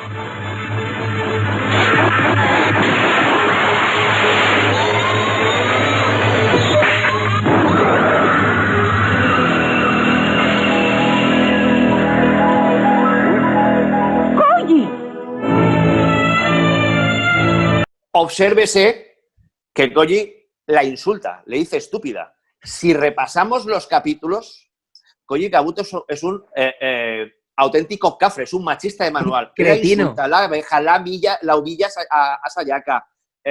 Lo mismo con su hermano. O sea, es un cretino integral, ¿vale? Lo que pasa es que el tiempo ha suavizado la imagen, pero... Hay muchos ejemplos del manga peores. Muy machistas, ¿eh? Sí, ¿no? Bueno, era un hater, un pionero de los haters de Twitter, claro. Es lo mismo, es igual. O sea, es un tío que se dedica a insultar a la gente. Correcto. Claro. Es muy gracioso porque ya el primer capítulo, ahora paso un poquito rápidamente a la serie muy por encima porque tampoco quiero extenderme demasiado, es muy curioso que el primer capítulo, y ahí posiblemente entraríamos en uno de los temas que tiene pendiente Paco Poliz, que es la de traducciones de mierda, ¿vale? Yo no sé japonés y por lo tanto no sé lo que dice, pero en España se tradujo como el nacimiento del robot milagroso. Observes el oxímoron robot y milagros. O sea, Mazinger Z impartiendo milagros como la Virgen de Santa María de la Cabeza. Por ejemplo, no tiene mucho sentido. Pero bueno, la gente se pregunta de dónde sale Mazinger Z, de dónde sale el Doctor Infierno, de dónde sale la Aleación Z, de dónde sale el Barón Asder, al que antes ha aludido Paco Gisbert. Pues realmente es una adaptación de los Atlantes. Los Atlantes vienen a la Tierra millones de años antes de incluso de la aparición de los dinosaurios, se esconden porque el planeta todavía no está formado, pero ven una especie, que son los monos, en la que ven que pueden tener el día de mañana unos sirvientes, que es evolucionar el mono hacia el Homo sapiens, ¿vale? Entonces se quedan escondidos bajo del mar, modificando genéticamente el tema, pero se cansan porque ven que el proceso es muy lento y algunos de ellos, ¿vale?, se van a buscar otros planetas y otros, que son los miquenes, se quedan. Un maremoto bestial arrasa con la Atlántida, ¿de acuerdo? Y, en teoría, el Doctor Kabuto y el Doctor Infierno son quienes se encuentran todo esto, ¿vale? El Doctor Infierno les dice que todavía este secreto no debe ser revelado porque no sería bueno, lo cual aprovecha para modificar los robots que encuentra, ¿de acuerdo? Y tenerlos a su disposición bajo un báculo. Por eso el Doctor Infierno siempre aparece con un báculo, ¿vale? Con ese báculo domina los robots. Muchos de los brutos mecánicos son robots que ellos se encuentran en el fondo. Porque su idea es la de dominar el mundo. Como el Doctor Kabuto se cosca del tema, construye a Mazinger Z para hacerle frente. En teoría, la aleación Z es la aleación de la cual estaba hecha la espada de Zeus. Es un poquito también mitología un poco. ¿Qué ocurre con esta historia? Pues que, por cierto, el Doctor Kabuto no solamente hace a Mazinger Z, ¿vale?, sino que capítulo 38 aparece Minerva X, el robot misterioso, que es una Mazinger femenina, ¿vale?, que en principio es dominada por el Doctor Infierno. Cuando se encuentra con Mazinger, la que hay que destruir, se queda prendidamente enamorado de él, ¿vale? Y al final se deja un poquito morir para ser sepultado en el mar hasta estar segura de no poder ser controlada por el Doctor Infierno. Los robots, he visto capítulos en los que los robots lloran, como este del robot Minerva, sangran, bueno, se les atribuye funciones humanas a los robots. Eso es un poco Preguntaba antes... Perdona, eso es un poco la metamorfosis de Ovidio, pero en japonés y con... Es la misma historia, ¿no? O sea, mitología ¿Te acuerdas de la serie Ulises 31? Sí. Bueno, era la Odisea contada con naves espaciales. Sí, pero aquí la metamorfosis es la historia de los dioses y atribuyéndoles facultades humanas, ¿no? Es un poco lo mismo, sí. Cuando encuentran las ruinas de lo que queda de la Atlántida, ¿vale? El Doctor Infierno encuentra, esto no sale, esto se explica, pero no sale en la serie, encuentra a dos amantes sepultados por una roca. Media parte de él y media parte de ella están destruidas, pero hay media parte medio sanas. Las cosas del Doctor Infierno y ese es el Barón Asler. De ahí nace el Barón Asler, ¿vale? Que tiene sus esbirros, que son los máscaras de hierro, son robots que están a su servicio, que luego mutan en las cruces de hierro cuando aparece otro engendro salvado por el Doctor Infierno, que es el Conde Brocken, que es un conde que lleva la cabeza en la mano, ¿vale? Que se deja la cabeza por ahí y el tío se va, bueno, un poquito cachondeo, sí. Y hay todavía 2 villanos más que no conocimos en España porque sus capítulos no fueron emitidos. El Vizconde Pigman, ¿vale? Sí. El nombre es curioso, ¿vale? Que es un famosísimo científico que ayuda al Doctor Infierno, pero que también queda semidestruido por diferentes vicisitudes, al cual el Doctor Infierno medio reconstruye y, de hecho, tiene una muerte muy divertida, valga el oxímoron, porque le ves salir muelles y cables de la cabeza y tuercas y tornillos. ¿Cómo era físicamente? Pues Pigman debía ser mitad hombre, mitad cerdo, ¿no? No.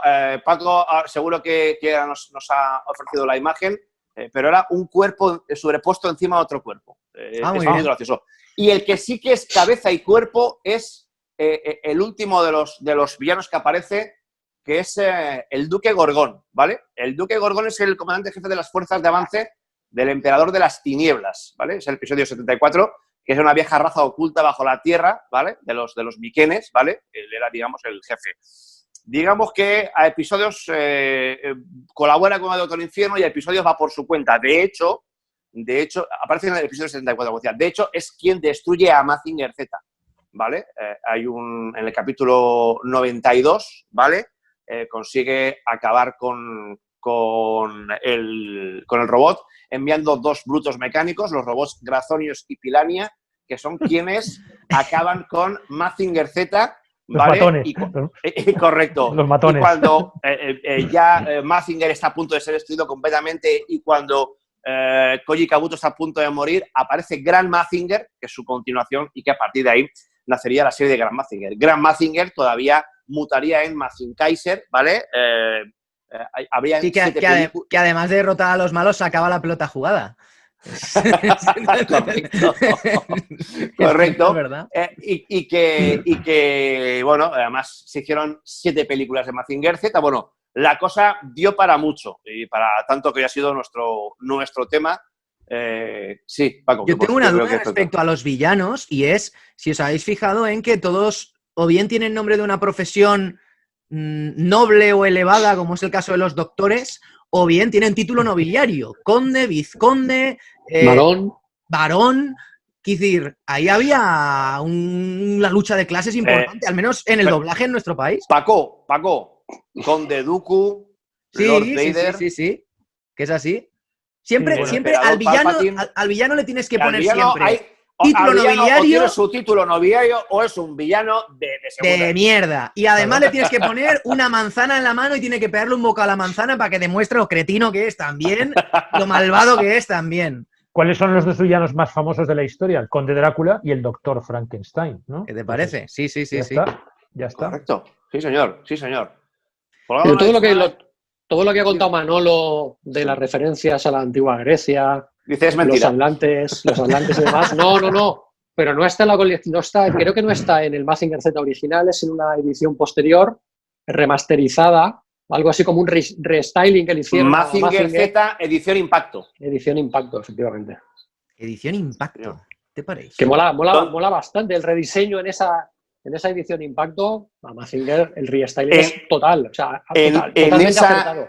En ese restyling de la edición Impacto sí se dice pechos fuera.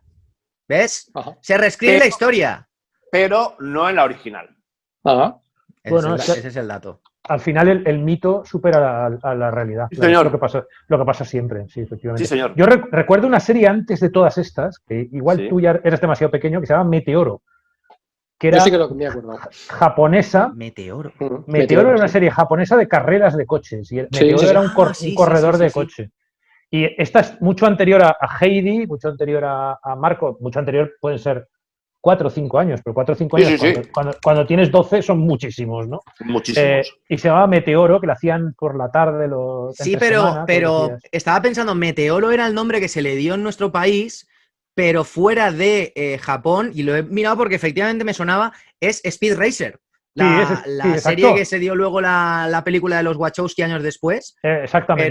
Pero en España se llamó Meteoro y efectivamente, Meteoro. creador Jinso Toriumi, emitida en el año 67, 5 años antes que Mazinger Z en Japón. Claro, es que yo la recuerdo de muy pequeñito. Supongo que la emitieron 2 o 3 años, no sé, 7 o 6, 5 años tendría 5 yo. temporadas. Recuerdo haberla visto por las tardes, exactamente, y la hacían todas las tardes y la veía. Que me parecía un rollo, ¿eh? Me parecía un rollo. Sí. Bueno, es que a mí nunca me han gustado los coches. De hecho, no tengo coche, ni tengo coche ni sé conducir, así que. Por cierto, anécdota. ¿Qué tienes? ¿Helicóptero, no, Paco? ¿Qué tengo qué? Helicóptero. Sí. Pero, Anécdota, helicóptero mi hermano, ¿eh? No, el otro no. Anécdota, y con esto cierro el caso. Hablaba Paco de las motos. La primera idea de Gonagai, porque también sí que es verdad que había un poquito de meterse la doblada a los norteamericanos, la famosa industria norteamericana que era mejorada no en calidad, sí en precio por la americana, ¿vale? Estaba la lucha en aquel momento de las motos, ¿vale? Y la primera idea, y de hecho aparecen muchos episodios en moto, era que Koji Kabuto, en vez de un planeador, tuviera una moto y que la moto fuera la que subiera hasta la cabeza de Mazinger para dominarlo. Por cierto, Mazinger que estaba bajo una piscina, en teoría, para, lo explican en un capítulo, no ser detectado por los radares. También os voy a decir una cosa, era un gasto en agua. Abrirla cada vez que cayera el agua, que saliera el bicho, eso era un gasto en agua, que no quiero saber lo que les costó. Pero entonces no había ecologistas, ese es el tema, es que no había ecologistas. Y que la primera idea no fuera del planeador, que por cierto tampoco era un planeador, porque eso tiene motor y hélices, quiero decir, con lo cual eso no planea, eso vuela, eso es una nave o un avión o como sea. Lo que pasa es que en España lo del planeador abajo quedaba muy bien, a todos nos volvía locos y se quedó planeador abajo. Pero en un primer momento la idea de Gonagai fue que el planeador fuera sustituido por una moto, pero al final se quedó en un planeador. Y dicho esto, ¿alguien tiene algo más que decir de Mazinger Z? Caso cerrado. Y ahora, pues, le toca a la máquina del tiempo. Venga. A la máquina del tiempo, al señor Folgado. Sí, habéis hablado de la máquina del tiempo. Manolo ha hecho referencia antes al Ministerio del Tiempo. Se está emitiendo ahora mismo en Televisión Española. Si no recuerdo mal, también creo que se puede ver en HBO. Primero proyecta Televisión Española y luego la puedes ver en HBO.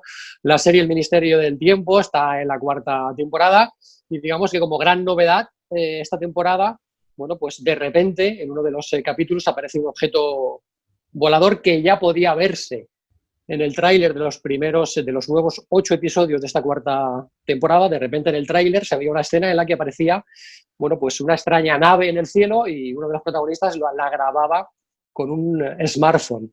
A partir de ahí, ese objeto volador tiene un nombre y se llama Anacronópete. Llevo prácticamente todo el día ensayando para no cagarla con el nombre, porque me resulta súper complicado decir bien Anacronópete. De hecho, siempre digo Anacrópete. Pues no, es Anacronópete. Oye, Salva, habrá que, para la gente que no haya visto, que puede ser el Ministerio del Tiempo, habrá que explicarles que generalmente los protagonistas del Ministerio del Tiempo no viajan en máquinas, sino que tienen una especie de túnel en el cual hay pasillos y cada pasillo, cada puerta es una época o un año, y esa es la gran diferencia cuando aparece esta nave que nos deja a todos los seguidores de la serie un poquito, hay una máquina del tiempo. Sí, que puede ser un objeto incluso letal, depende si está en manos del Ministerio o si está en manos de, digamos, los enemigos del ministerio. Bueno, es el Anacronópete, y ahora enseguida explicaré el porqué del nombre. Este es un homenaje que han hecho los creadores de la serie, Javier Olivares y Marc Vigil, al género fantástico español, ¿vale? El nombre de esta máquina, curiosa máquina del tiempo, da nombre, valga la redundancia, al libro, el Anacronópete, escrito por un tal Enrique Gaspar y Rimbaud, en una novela que se publicó en Barcelona en 1887. Es decir, que esta máquina del tiempo aparece ya en la ficción, en este caso en una novela publicada en Barcelona en 1887. Yo no tenía ni idea, no sé si vosotros habéis oído hablar del Anacronópete. Yo soy muy fan del fantástico, nunca había oído el nombre de esta máquina del tiempo. Por lo tanto, hablamos de una máquina súper desconocida que no ha sabido vender bien hasta ahora, creo, que el fantástico español o ningún autor de novelas, ninguna editorial, excepto la valenciana, que ha publicado el libro, ni incluso ninguna serie de televisión hasta llegar al Ministerio del Tiempo. ¿Por qué? Porque es la primera novela donde se hace referencia a una máquina que hace viajes intertemporales. De repente, yo creo que todos, yo el primero, dice, bueno, primera máquina del tiempo en la historia del fantástico. Bueno, pues te vas a la novela de H.G. Wells, La máquina del tiempo, ¿no? Que la escribió en 1895. Vale, aquí ya vemos la primera diferencia. H.G. Wells publica La máquina del tiempo en 1895 y el Anacronópete de Enrique Gaspari Rimbaud es de 1887. Así que antes que Wells hay una novela de un español, de un novelista español, donde se habla de la primera máquina del tiempo en la historia de la literatura y del fantástico, no ya español, sino incluso mundial. De hecho, incluso los ingleses, que son muy suyos, lo sabéis, creo que no tanto como los franceses, pero son muy suyos, los ingleses han llegado, han reconocido que efectivamente H.G. Wells no fue el primer escritor en concebir o en idear una máquina que vuela en el tiempo, sino que la primera máquina del tiempo es la española de Enrique Gaspari Rimbaud. Sí, pero la pregunta es, en los royalties y copyrights, ¿quién truja más? ¿Los herederos de H.G. Wells o los herederos de Rimbaud? Por los pues de H.G. Wells, porque la han vendido mejor. Y efectivamente. Ya está. Es que yo creo que el kit de la cuestión al respecto lo acabas de decir tú. Se ha vendido muy bien La máquina del tiempo de H.G. Wells y ahora, gracias al Ministerio del Tiempo y a la editorial que ha recuperado la novela, lo sabré también de ella, pues está hablando del Anacronópete, que de alguna forma también ha sacado a la luz, ¿vale? O ha dado a conocer la serie súper famosa que es el Ministerio del Tiempo. Así que primera máquina en la historia de la ficción mundial no es la de H.G. Wells, sino que es la de la española de Enrique Gaspari y Rimbaud, ¿vale? Primera máquina en forma de caja, ¿vale? Yo detrás la tengo, es una caja, pues esta caja que tengo detrás como con tentáculos, pues es la primera máquina del tiempo real en la literatura. Los ingleses también, claro, no van a decir otra cosa, pero dicen que H.G. Wells nunca había leído, nunca había conocido la novela de Gaspar. Tratándose de aquella época, bueno, no estamos en la época actual, donde todo es bastante posible. Claro. Estamos en la aldea global, en aquella época yo creo que era muy improbable que efectivamente H.G. Wells conociera la máquina que había inventado Enrique Gaspar y a partir de ahí la plagiara. No, bueno, pues los ingleses dicen que no hay indicios de que Wells leyese o conociese la novela de Enrique Gaspar. Bueno, pues esta es la primera novela en la historia, donde hay una máquina del tiempo. Conoce la historia, cuenta la historia de Don Sindulfo, es el protagonista, ¿vale? Que decide crear esa máquina y a partir de ahí vive un montón de aventuras. Se escribe, como he dicho, en 1887, no existía ningún otro dispositivo para viajar en el tiempo, no se le había ocurrido a nadie. Antes, yo creo que en muchas películas, en muchas series o en muchas novelas, la forma de viajar en el tiempo pues era a través de algún mago, alguna intervención, yo creo que incluso divina, ¿no? Alguna aparición interestelar o celestial que de repente trasladaba al protagonista de época, pero nunca había habido una máquina del tiempo donde el protagonista se trasladase donde quisiese. Bueno, pues en este libro Enrique Gaspar crea la temática de los viajes en el tiempo. Creo que ya os hablé, no recuerdo, creo que con motivo de las historias de Solomon Kane, hablé que había mucha influencia en las novelas de Conan Doyle de la revolución industrial, lo que significó también para el mundo de la novela la máquina de vapor, etcétera. Posteriormente el descubrimiento de la electricidad, del telégrafo.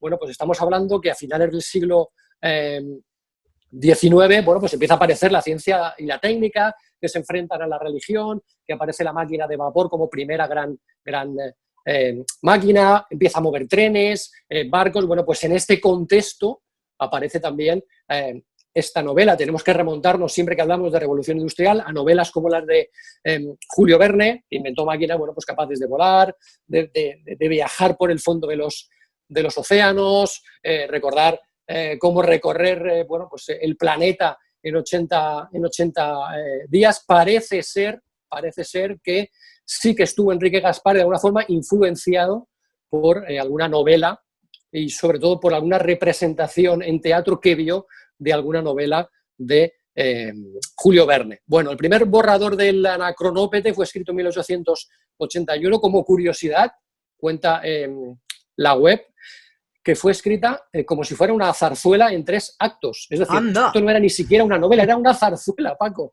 Una zarzuela, sí. En 3 Me quedo muerto. En 3 actos durante mucho tiempo, cuenta la web. No hay mucha documentación al respecto. Yo toda la he encontrado en la web. Ahora mismo, o cuando vayamos acabando o vaya desgranándoos este tema, pues os daré relación de la web.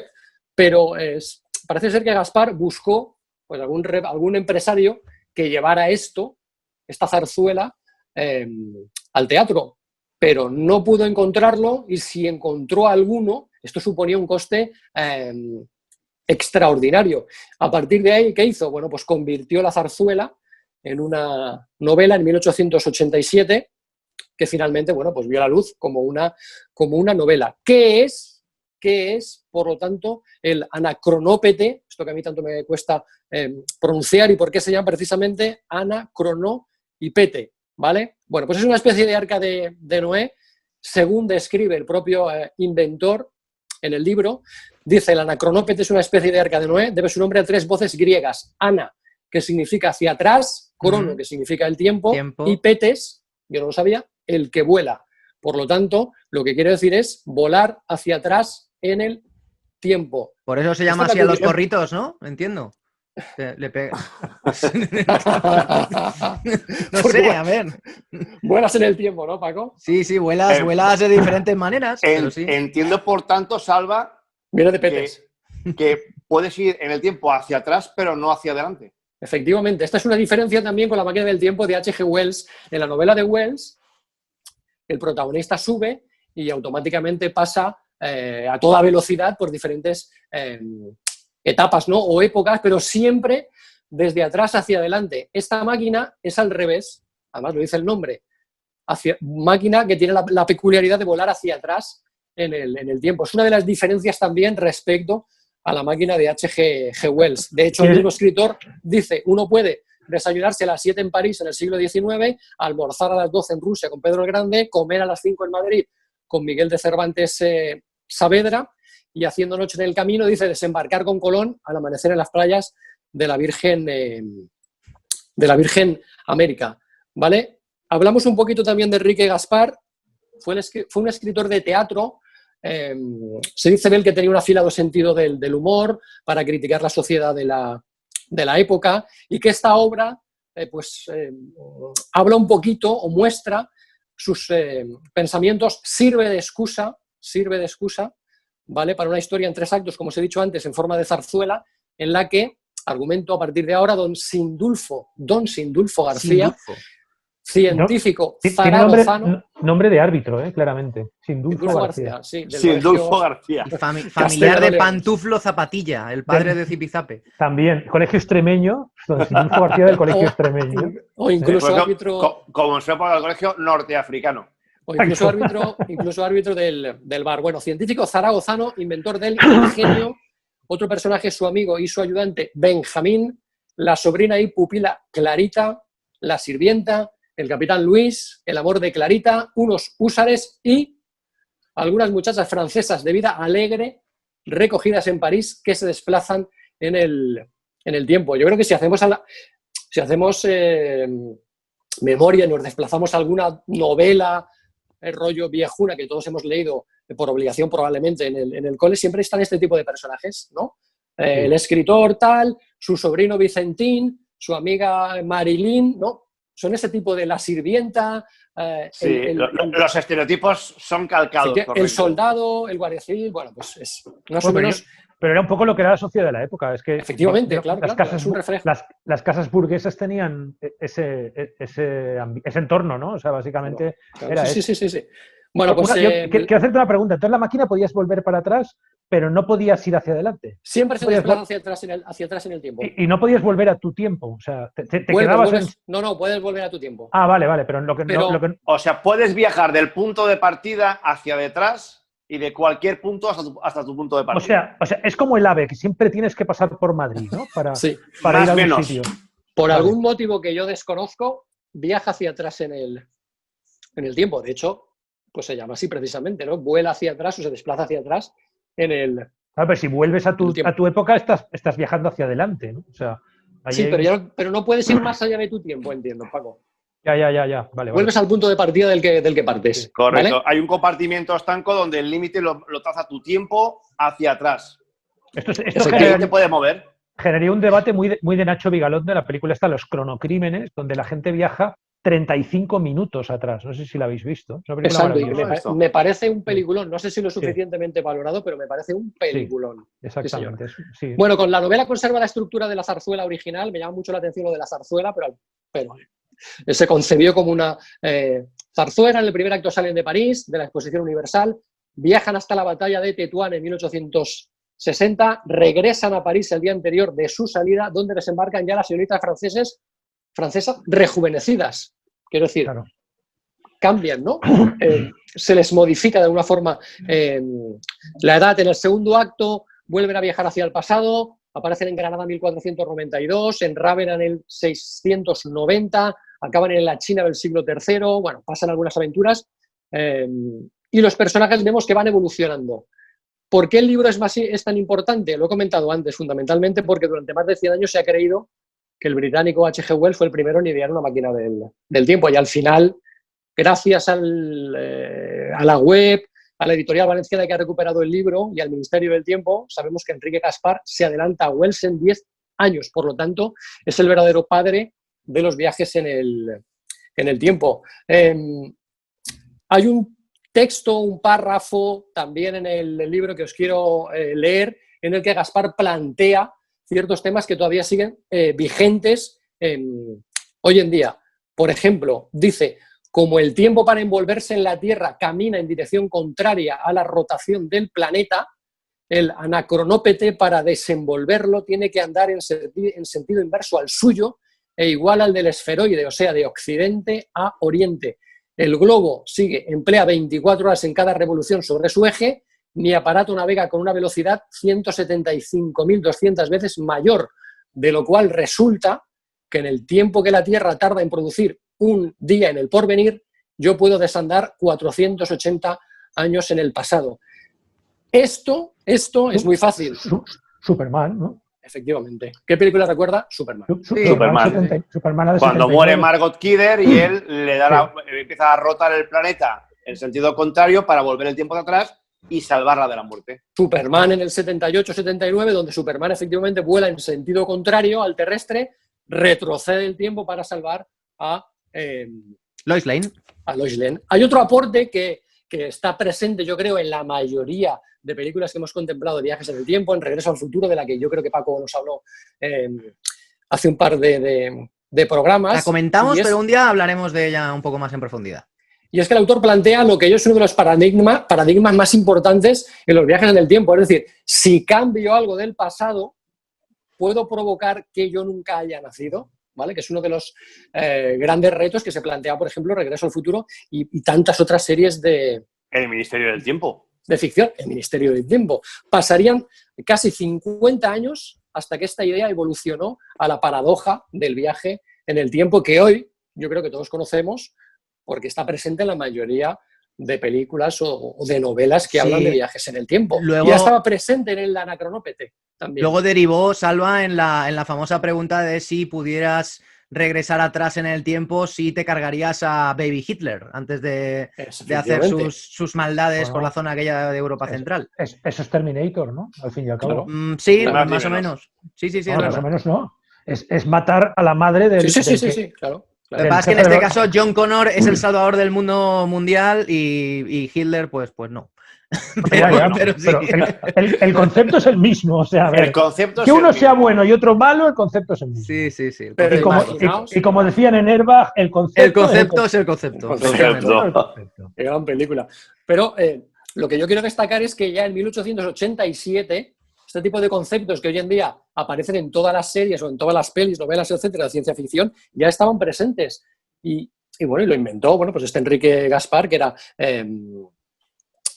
un novelista español. Incluso en aquella época no habían aviones, no había ninguna máquina voladora, y de repente este tipo inventa pues una máquina del tiempo que además vuela, cuando en aquella época tampoco existían las máquinas voladoras, ¿no? En la ilustración que vemos ahí detrás, bueno, pues es una máquina que además de viajar hacia atrás en el tiempo, vuela, y en aquella época también no había ninguna máquina, todavía no se había inventado ninguna máquina que volase.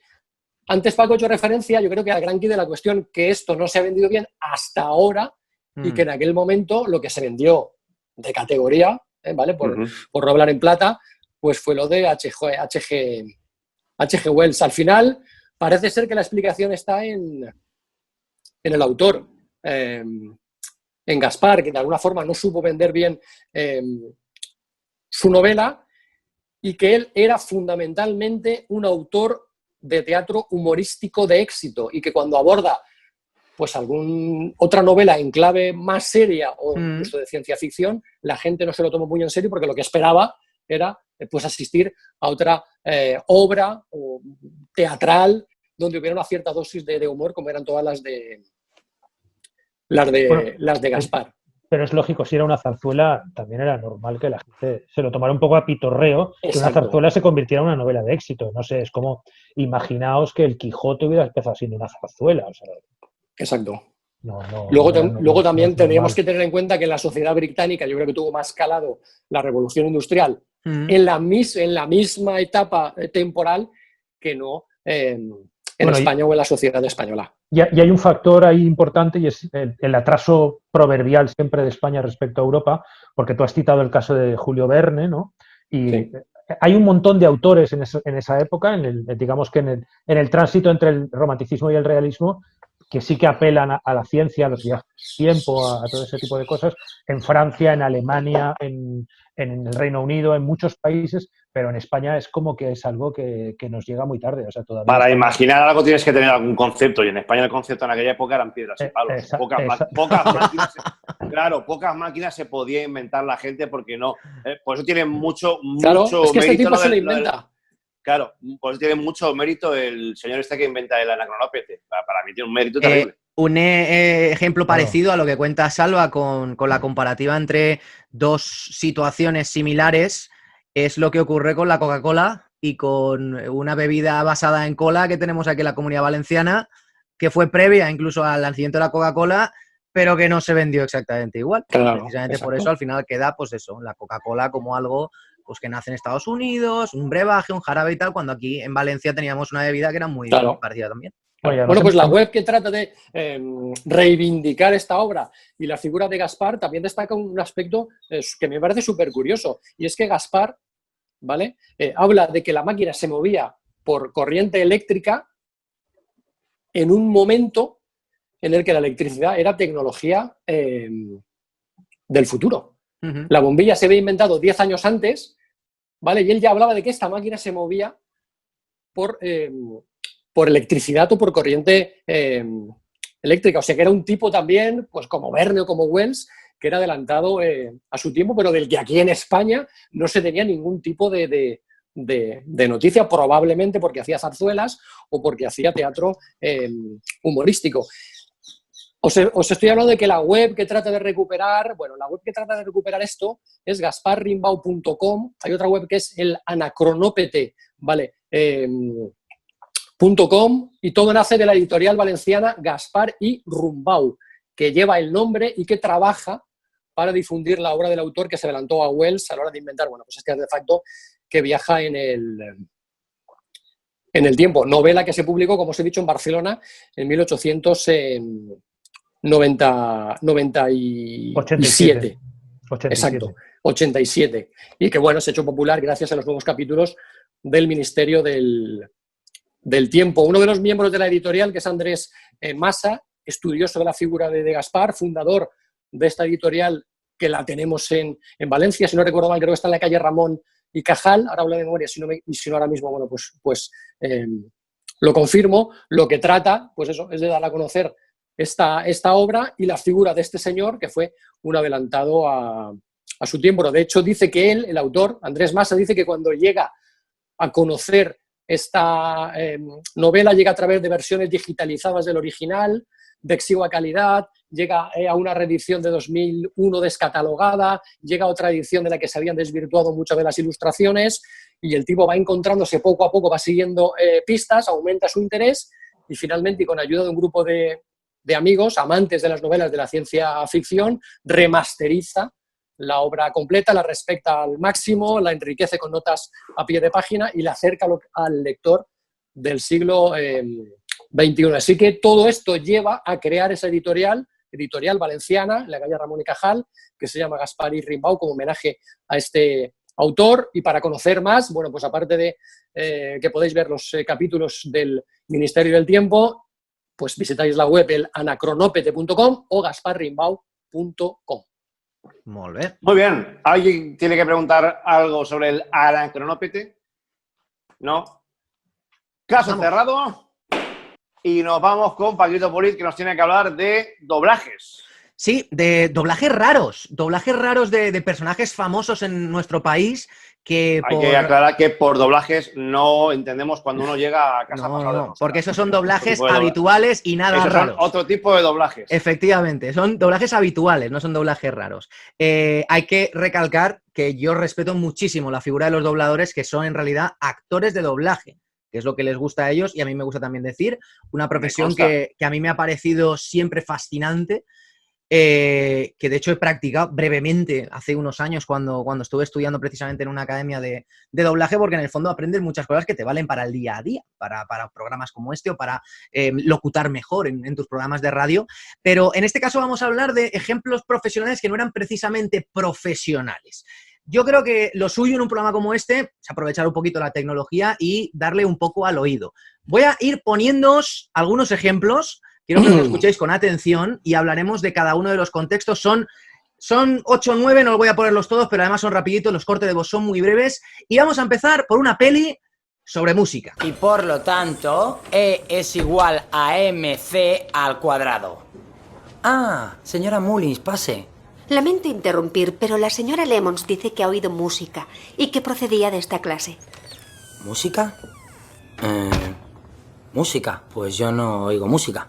La señora Lemons debe fumar crack, ¿verdad? Cantábamos mientras aprendíamos. Aprendíamos con las canciones. Oh, ¿uno de sus métodos? Sí, yo creo que resulta muy útil cuando enseñas conceptos de asignaturas aburridas. Entonces no le importará que asista a su clase esta tarde, ¿verdad? No, vuelva esta tarde. Ya es esta tarde, justo ahora. Como las mates nada hay. Y es que sin mates nada hay. Si el culo movéis, calcularéis matemáticas. 3 menos 4 es... -1. ¡Exacto! Y 6 veces 1 billón es... ¿6 billones? ¡Premio! 54 es 45 más, dímelo tú, Marta. 9. No es 8. No es 9. Si te estaba probando, es 9. Un número bien majo. Bueno, yo creo que es suficiente. Efectivamente es el vocalista, por decir algo, del Canto del Loco. Dani Martín, en la película Escuela de Rock, que mucha gente ha puesto como ejemplo absolutamente iniciático al respecto de las malas ideas a la hora de intentar doblar una película con más o menos gracia, en este caso Jack Black, un cómico bastante conocido en Estados Unidos. Esta peli es del año 2003, su personaje es Dewey Finn, un miembro de una banda de rock al que echan de la banda de rock y por H o por B, por cosas de la vida, acaba entrando en un instituto a dar clase. Claro, y monta un rollo musical con sus alumnos. Pues aquí alguien decidió que Dani Martín, que en aquel momento lo petaba al frente del Canto del Loco, pues iba a ser el doblador de esta peli, y el efecto final es absolutamente terrorífico. Quiero decir, todo. Terrible. Todo. Es que terrible. luego además las bocas en la película no encajan. Esto es, lo que oyes no encaja con el movimiento de labios del actor en ese momento. Y Uy, eso es terrible, ¿eh? Es terrible y pasa a veces. Y Cuando muchas veces pasa. no Sí, tiene pasa. nada que ver con luego el montador, el Sí, editor pasa, sí. en este caso de los estudios de doblaje, sino que simplemente que el actor, como en este caso, es amateur y no es un actor profesional. Y bueno, la película en sí, yo creo que en nuestro país ha quedado un poco como ejemplo de cómo cagarla soberanamente, con todo el respeto y todo el cariño a Dani Martín, pero Con todo el cariño y el respeto. que lo tuyo, a ver, cantar ya es otro debate, pero doblar no. O sea, doblar no. Y Es como Mari Carmen y sus muñecos, ¿os acordáis? sí, se parece en cierta medida. Además, es curioso que en los últimos años... Se notaba que hablaba ella, o sea, el muñeco... Efectivamente. Yo me Solín acuerdo Moreno lo decía- hacía mejor, ¿ves? La Sí, ventriloquía, sí. Mira, ventriloquía de José Luis Moreno. Mari Carmen y sus muñecos hubiera sido muy favorecida del uso de la mascarilla. Sí, No. efectivamente. Sí, pero por ejemplo lo que decías... A todos los niveles, además, ¿eh? A todos los niveles. Yo lo dejo ahí, cada uno ya... Sí. Monchito, Rockefeller y compañía. Bueno, y Mari Carmen y sus muñecos. Aquí el caso es que muchas veces las productoras, por una idea extraña que tienen de la promoción, deciden coger a una persona popular en ese momento para doblar una película recién estrenada. Y tenemos casos bizarrísimos, porque esto ha ocurrido incluso, aunque este es un programa llamado No hay pelotas, ha ocurrido hasta con futbolistas. Por ejemplo, escuchad esto y a ver si conseguís averiguar quién narices es. Es como una danza de la carne. Por el Capitán Pirata. La noche de jamón. ¡Bien! Efectivamente, Andrés Iniesta, poniendo voz a un Iniesta. personaje, sí señor, Sí. de una película llamada Piratas, de dibujos animados 2012, y el personaje al que pone voz se llama Pirata Albino, lo cual es de ser más cabrón, absolutamente cabrón. Vamos a ver. Hay que tener muy mala baba para eso, pero también hay que tener muy mala baba para un tipo con el Sí. gracejo de Iniesta, darle ni siquiera a doblar Efectivamente. nada. Podría haber sido peor, podría haber sido pirata lesionado. ¿eh? Pirata albino lesionado también, pero es que efectivamente lo que dice Manolo, una de las Pirata cualidades o características de los dibus, del cine de dibujos animados o de las películas de animación, es que los dobladores son gente súper expresiva, muy expresiva. Es más, a veces incluso ves una sesión en un estudio de doblaje y gesticulan muchísimo y exageran muchísimo porque tienes que pasarte muy de rosca. Mi profe en su momento, Rafa, le mando un saludo grande, decía eso, que tenías que pasarte de rosca completamente cuando doblas dibujos animados porque luego el efecto se mitiga mucho cuando pasa la voz a través del micrófono. Entonces los dobladores de dibujos animados es gente pasadísima de rosca. Claro, y que además deben de pasarse de rosca precisamente para que en la imagen mental tú tengas esa voz asociada a ese personaje. Contaba, Tal cual. en el tema de los dibujos animados precisamente, contaba Florentino Fernández, ¿vale? Que un día paseando, una madre con un niño se lo encontró y dijo, mira, este señor es Kung Fu Panda. Entonces, Florentino Fernández empezó a hablarle al niño como Kung Fu Panda y el niño empezó a llorar. Porque, claro, A fliparlo, Kung Fu ¿no? Panda, a ver a un señor gordo con gafas que le estaba hablando como Kung Fu Panda, le estaba explotando el cerebro al niño. No casaba el concepto. Claro.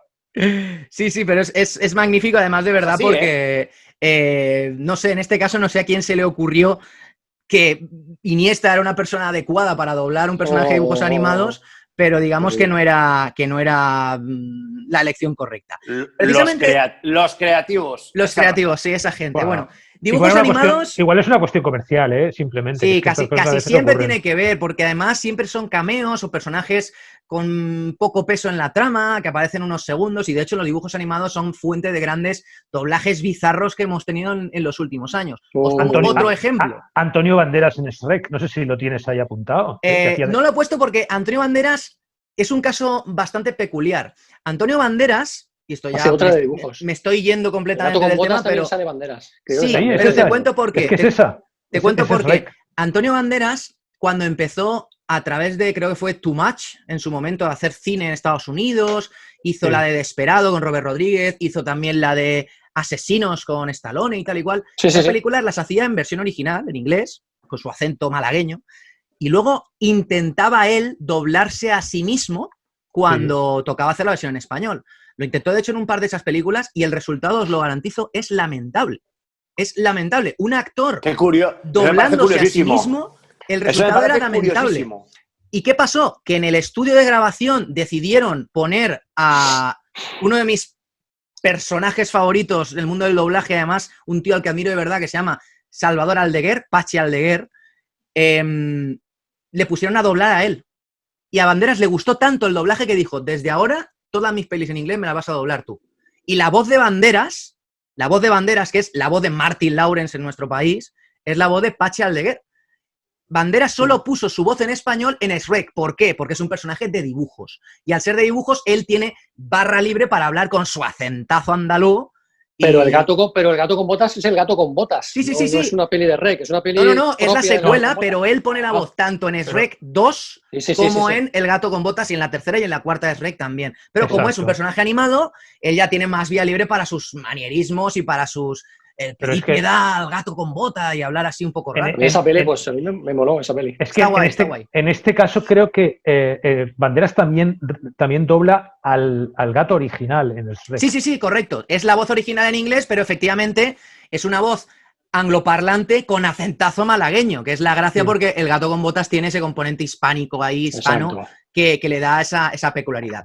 Hemos abierto el melón de la animación, vamos con otra que también es bastante llamativa porque la película en sí es de Pixar, es del año 2004, fue muy importante y a mí me llamó mucho la atención porque yo no me esperaba que ella fuera a ser la dobladora en este caso.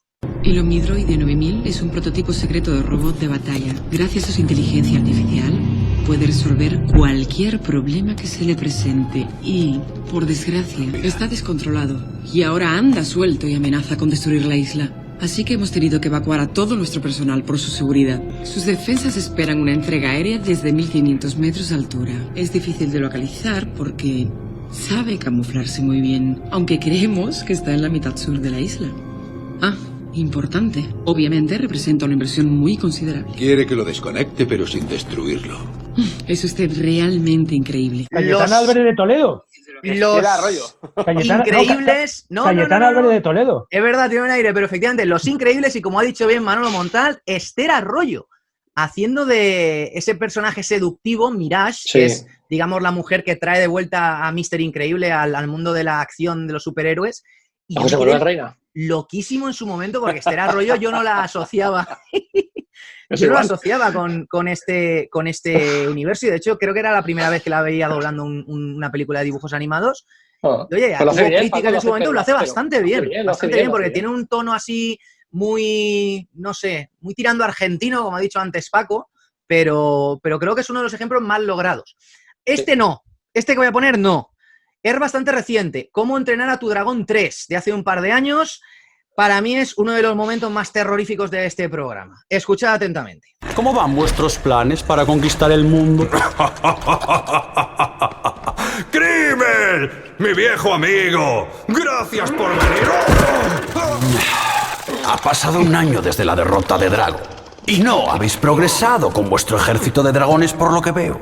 La culpa es del joven jefe de Isla Mema. ¿El hijo de Stoico? Sí, parece un incordio.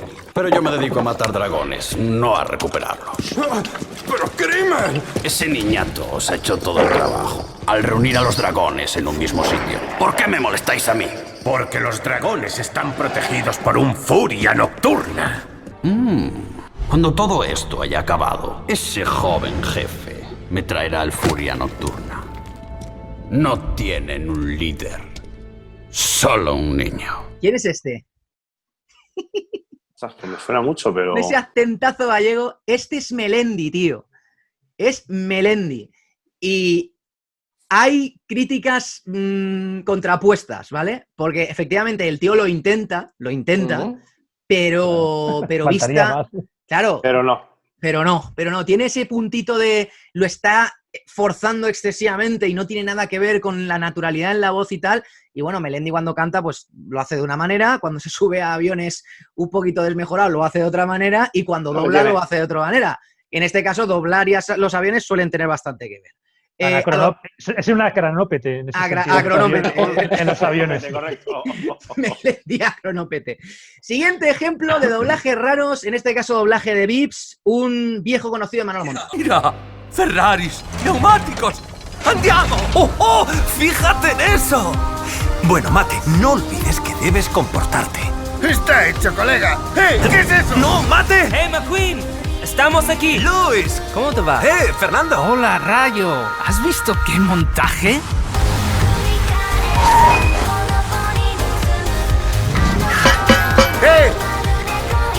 ¡Descalza! ¡Ya has recogido las hojas! Fijaos en esa grúa. Tío, ¿con quién habrá venido ese? ¿Me disculpáis solo un momentito? ¿Quién es, Manolo?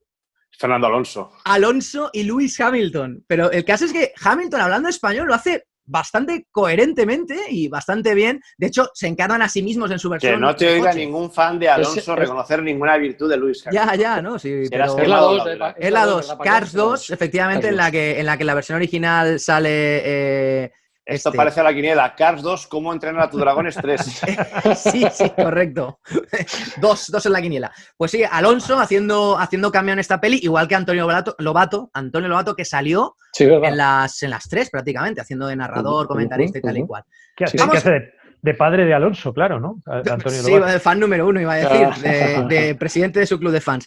Siguiente ejemplo, este también mola bastante porque aquel que vea la televisión, reposiciones y tal igual, le va a venir, vamos, a la mente enseguida quién es este tío. ¡Wow! ¡Ni me toques! ¡Estoy loco, zumbao!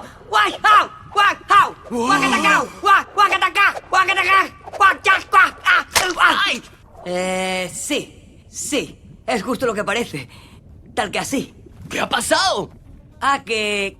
¿Queréis saberlo? ¡Sí! ¡Está encima de un tiburón! ¡Cuenta, hombre! Pues os lo voy a contar. De pronto aparece un pedazo de tiburón de unos 30 metros.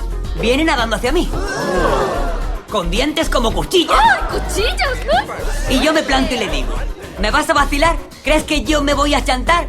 Venga ya. Así que le digo al diente, ¿ves esto? Y se lo señalo. Pues tiene un hermano gemelo y vive justo aquí al lado. Y van a celebrar una pequeña... ¡reunión familiar!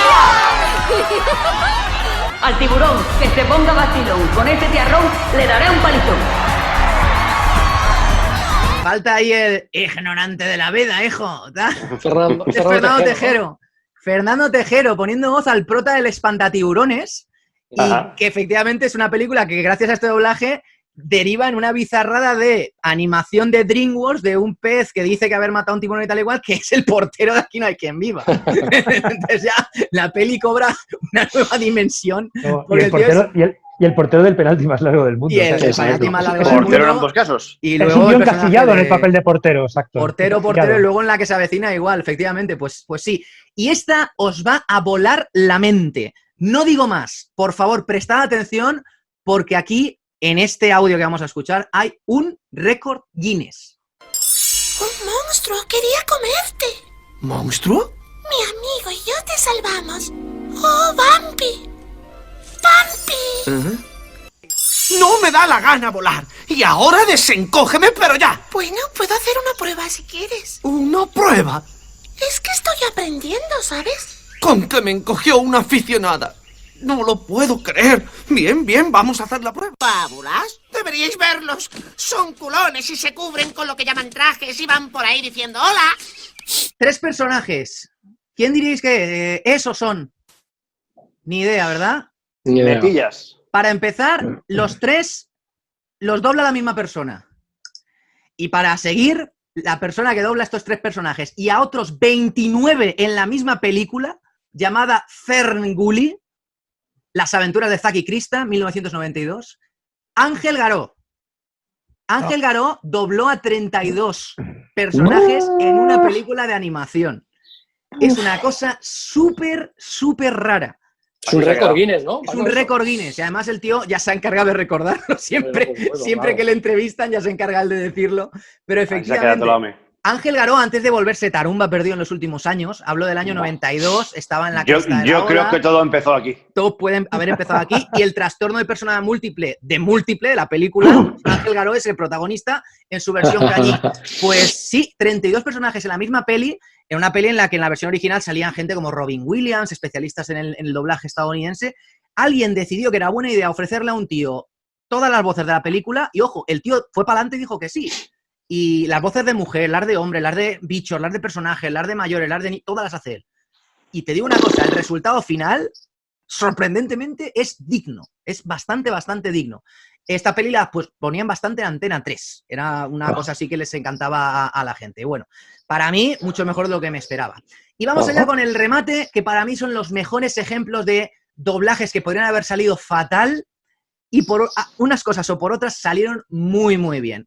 Este primero tiene alguna de las mejores frases en el idioma español de una película que he podido disfrutar en mi vida. No es El Sargento de Hierro, porque esa la dobla Constantino Romero y ese es un profesional, era un profesional, pero escuchad atentamente porque esto tiene mucha amiga. Perdona un momento.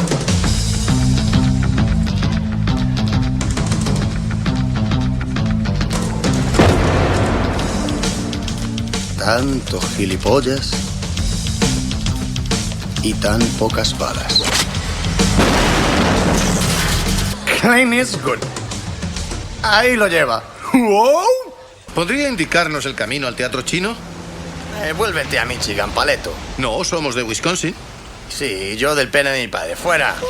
Ahí estaba Don Cleveland, el mejor productor del gremio y el único tipo con quien se puede hablar sin vomitar. Mira, odio todo eso de detective rock and rollero. Yo soy un detective profesional. Trabajo para ganarme la vida. ¿En qué andas metido? Un pelirrojo ha estado incordiando a ese grupo de chicas, las Pussycats. Va a sus conciertos y dice que quiere violarlas y matarlas, y no por ese orden. Bien hallado, detective privado. Oh, ya llegó la poeta moviendo las tetas. Oh.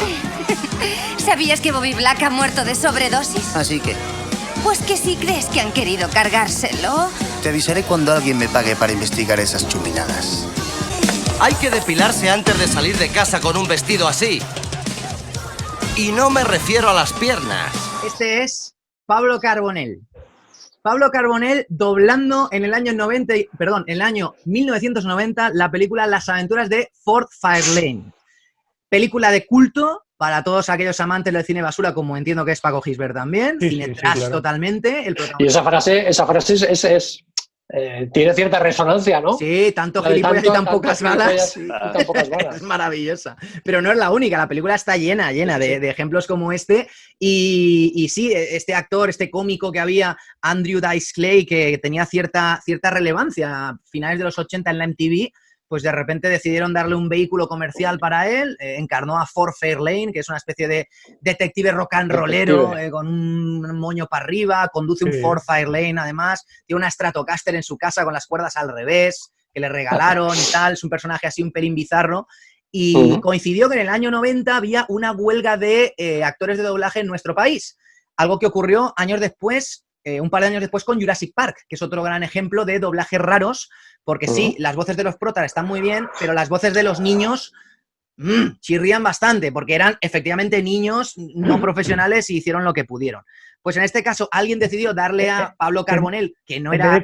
En vez de contratar a Ángel Garó, pusieron Claro, podrían haberlo hecho, claro, efectivamente. ¿Qué idea? ¡Qué loco! ¡Qué al límite! Pues este monologuista, Andrew Dice Clay, se pasó de frenada en algún momento porque era bastante racista, misógino y tal. Algún día tocó la tecla que no tenía que tocárselo cargando la MTV y lleva 20 años de capa caída, más de 20 años de capa caída, y esta peli ha quedado un poco como peli de culto. Su doblaje en España fue a cargo de Pablo Carbonell, que no era doblador, y se ve evidentemente en la película, pero el tío con 2 cojones coló a un personaje que era otro de su colla cantando una canción de Toreros Muertos, que era el grupo en el que Pablo Carbonell tocaba en aquel año 1990. Por eso digo que el tío es un genio del marketing y aprovechó un poco la situación con Ford Fairlane para también hacerse un poco de promoción a él mismo.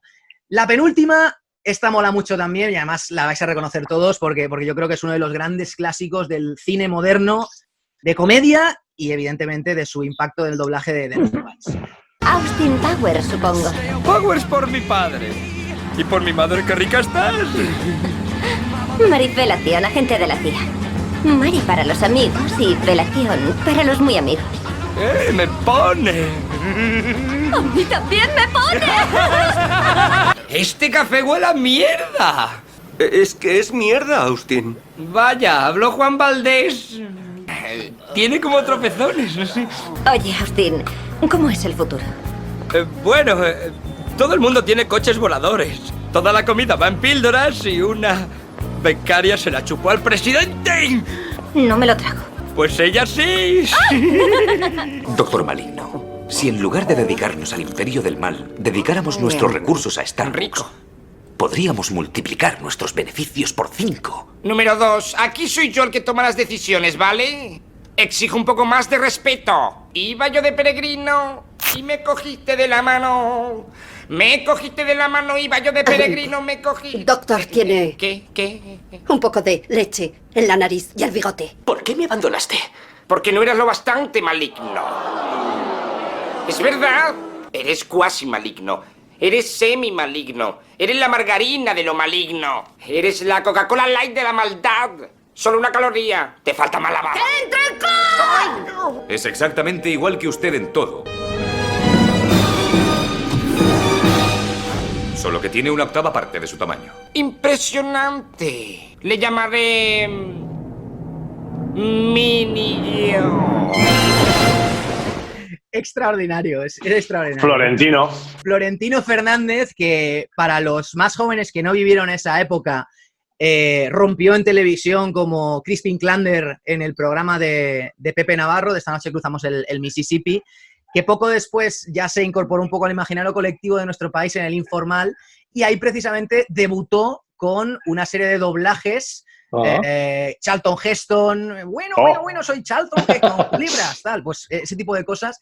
Y claro, alguien que en este caso sí fue un puto lince, dijo, Austin Powers, comedia medio rara de un tío. Di, Manolo. Te voy a decir más, la gran diferencia, y por eso Austin Powers, la 1, no la recuerda nadie, es que el doblaje era un doblaje normal. Es que la 1 la dobla... meten a Florentino y lo peta. La 1 la dobla Luis Posada, que es la voz habitual de Jim Carrey, ¿vale? Y en la 2 no solo le dan a Florentino Fernández la posibilidad de doblar a Austin Powers, sino también al Doctor Maligno, también a Gordo Cabrón. En la tercera también a Miembro de Oro, que le pone, el hijo de puta le pone la voz de Johan Cruyff. Cruyff, sí señor. Uno de los mayores golpes de genio de la historia del doblaje en nuestro país, ¿vale? El papoya de Austin Powers. Ese tipo de cosas. Y digo, estoy saladito.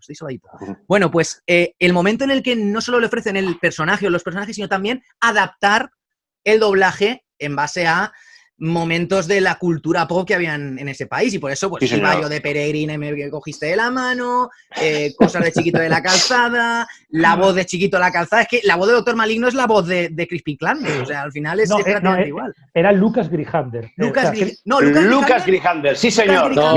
Bien. No, Lucas Grijander era el sobrino. No era Iglesias, ¿cómo se llamaba? No, ese era el sobrino de Pepe Navarro. Los dos personajes los hacía Florentino. Los dos los hacía él.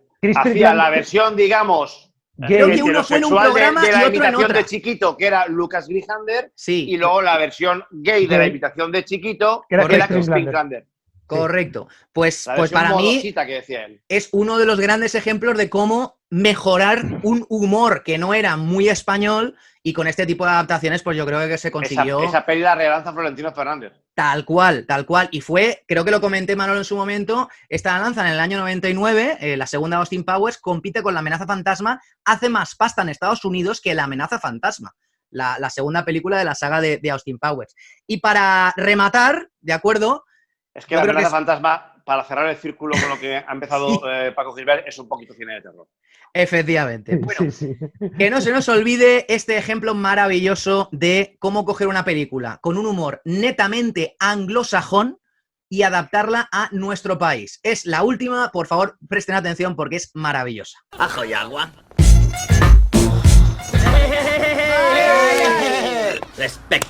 qué pasa por el barrio, negro? Pues nada, negro, aquí nos tienes muy preocupados y con mucho estrés y mucho lío. ¿Mucho lío?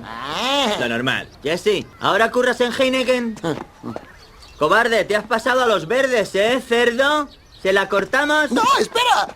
Colega, verás, mi vieja lavó mi camiseta amarilla con sus bragas azules y ha desteñido mazo. Vale, tío, pero dile a esa lagarta que en el gueto lavar en caliente bragas sintéticas que destiñen puede costarle la vida. ¡Aire, machotes! ¡Fuera, que os temo más que un nublado! Mamón, ¿qué te pasa, eh? A ver, somos Hare Krishna, estamos aquí rezando. Hare Krishna, Krishna Rama, a la cama, pum. ¡Aire! Vale, nos vemos en McDonald's, tío, vale. El este mola más. El oeste mola más. El oeste mola más. El este mola más. Y a ti es el oeste el que mola, ¿no? Da igual. Estáis en mi corral. Al pasar la guardería esa del Rey León, justo antes del bar donde pone las gambas esas tan baratas, pues ahí comienza el oeste. Me la suda. ¿Ah, sí? Tu mamá es tan gorda que una vez se dio la vuelta en la cama y se cayó por los dos lados. La muy popótama. Bueno, pues para aquel que haya escuchado la radio toda la vida, estos son Guillermo Fesser y Juan Luis Cano, Goma Espuma, cogiendo una peli, como decía, obra y gracia de un humorista británico llamado Sacha Baron Cohen, que luego cobró gran relevancia internacional por Borat, por El Dictador, por una serie de películas en las que ha salido. También salió en Los Miserables, también ha hecho cosas un poco más serias también. Pero en este caso era un personaje que él creó para la televisión, creo que para MTV Gran Bretaña, que era Ali G, un personaje de la barriada, una barriada típica de allí, que son un poco estos barrios de extramuros, ¿no? De casas pequeñas, de gente trabajadora, de un poco, pues eso, humildad por bandera, y es un tío absolutamente iletrado, desfasado, drogadicto, vamos, que le pasan todo tipo de peripecias. Hizo una película, un largometraje, y es una película que yo he visto en versión original y es imposible de doblar, es imposible. Así que hay que adaptarla. Y en la adaptación, pues decidieron coger a Goma Espuma, que supongo que tendrían ese verano un poco más libre o lo que sea, y les dijeron que no solo le vais a poner voz a Ali G y a su amiguete, que es Ricky C, que es Martin Freeman, vivo Bolsón, por cierto, sino que además vais a poder adaptar parte de los diálogos e intentar darle un toque más español. Y efectivamente es una barbaridad la de referencias culturales que meten. Te has pasado a Heineken, le dicen, por el tema del color verde de la camiseta de un tío. Es fantástica. Y luego los chistes de gordos también, pues los cuentan a la versión española, y en general es que a mí Juan Luis Cano me hace mucha gracia siempre. O sea, lo imaginas primero en la radio, luego lo imaginas cuando hicieron los muñecos, la época aquella en la 2, cuando hacían Goma Espuma con muñecos, y en esta película es absolutamente fantástica la labor de doblaje que hacen estos dos, que cambian la peli completamente y la hicieron un verdadero éxito en versión doméstica, tanto en cinta de vídeo en su momento, como luego en DVD y en Blu-ray también. Muy bien. ¿Alguna pregunta? Ejemplos a tutti. Os podéis elegir el que queráis, vamos. ¿Alguna pregunta más que hacer sobre el doblaje? Veo que Paquito se divertido. ¿Alguna? Sí, es un comentario sobre también una cosa rara, pero que se convirtió en algo muy mítico, y es Woody Allen, cuando empezó a hacer películas, empezaron en el año 68, 69, lo empezó a doblar un tío que era locutor deportivo, que era Miguel Ángel Valdivieso. Vaya. Miguel Ángel Valdivieso era un tío que retransmitía partidos del Barça en televisión española en los años 60, 70, y estuvo compaginando las dos cosas durante mucho tiempo, de manera que a veces oías un partido del Barça y decías, coño, ¿qué hace Woody Allen comentando un partido del Barça? Creía que ibas a decir que estuvo perseguido porque hacer partidos del Barça en los 60 en televisión española... No, pero el tío siguió en los 70... Profesión de riesgo. Sí, pero el tío siguió en los 70, en los 80 y en los 90, creo que murió en los 90 más o menos, ¿no? Entonces, pero es un tío que había doblado prácticamente solo a Woody Allen, creo que a Jerry Lewis alguna vez también, las películas más tardías de Jerry Lewis, y el tío estuvo todo el tiempo siempre con el mismo actor. O sea, a Woody Allen siempre lo dobló Miguel Ángel Valdivieso, que, como digo yo, no era un actor de doblaje, era un tío que se dedicaba a hacer programas deportivos en la radio. O sea, era un Manolo Montal, un Salvaforgado. Bueno, hay un par de ejemplos que no he puesto porque al final también había que hacer un poco más breve, pero bueno, Santi Millán haciendo de protagonista en una peli que se llama Paul, con estos dos que hicieron luego Amanecer de los Zombies Party y todas estas, ¿vale? Edgar Wright y su amigo. Por ejemplo, Alaska y Mario Vaquerizo, que salieron haciendo de Nobita y Shizuka en una película de Doraemon. Una de las últimas películas de cine de Doraemon, que no se me olvide, por favor, y le mandamos ahí arriba un abrazo enorme, Michael Robinson haciendo de hermana fea de Fiona en Shrek 2. O sea, es un personaje tremendo, tiene 3 frases, pero es muy gracioso escuchar a Michael Robinson haciendo de dibujo animado. Y como último apunte, que no se me olvide nunca, Alfredo Landa, que evidentemente era un actor de grandísimo prestigio en su momento, poniéndole voz a un perro, que era el perro de Mira quién habla ahora. Si no recuerdo mal, era la segunda o la tercera película de Mira quién habla, que son estas de John Travolta y Christy Allen, en la que el niño tiene voz, luego la niña tiene voz, y en la tercera, el perro, pues Alfredo Landa le pone voz al perro de Mira quién habla ahora. De todas maneras, es que en los últimos años se ha convertido en una costumbre muy, muy importante. Y muy fea. Porque se lo dan a youtubers, se lo dan a influencers, se lo dan a gente que no sabe hacerlo y te saca de la película completamente cuando... Pero también actores consagrados, ¿eh? O sea, hay momentos, hay películas que las venden como en el doblaje figuran fulanito, menganito. Sí. Creo que la movida de Iniesta tiene que ver con esto. O sea, es como en aquel momento el relanzar la película cara a España, claro, estamos hablando, me parece que has dicho 2012. 2012. En esos momentos la selección española está en el máximo de su historia, ¿no? Claro. Y entonces Iniesta, además, que ha metido el gol en la final de Sudáfrica, es un mito en esos momentos. Y entonces por eso le dan el doblaje, no porque sea especialmente divertido ni especialmente albino, sino pues simplemente por eso, ¿no? Yo me quedo de verdad como 3 ejemplos de bueno, bonito, barato o de diferentes grados de éxito. La saga de Austin Powers, la 2 y la 3, por Florentino Fernández y todo el trabajo que hizo con los diversos personajes. Luego también Ali G anda suelto porque Goma Espuma convierte la película en su película. Y como ejemplo bizarrísimo, debido a una huelga de actores de doblaje, en 1990, Las aventuras de Fort Fairlane, con Pablo Carbonell pasadísimo de rosca, haciendo un doblaje que vamos, qué raro, que no tiene nada que ver con la versión original. Bueno, pues dicho esto, caso cerrado. Y despedimos ya, agradeciendo a Paquito Gisbert que ya está con nosotros. Ha sido un placer, Paco, gracias. Hasta luego, chiquito. Hasta luego. Holgado. A ver, Anacronópete. Gracias, Bonico. Paquito, gracias. Que te anacropeten, o como sea. Que anacronopeten. Un abrazo grande. Lo dejamos aquí, que se va a acabar empastando. Gracias, adiós.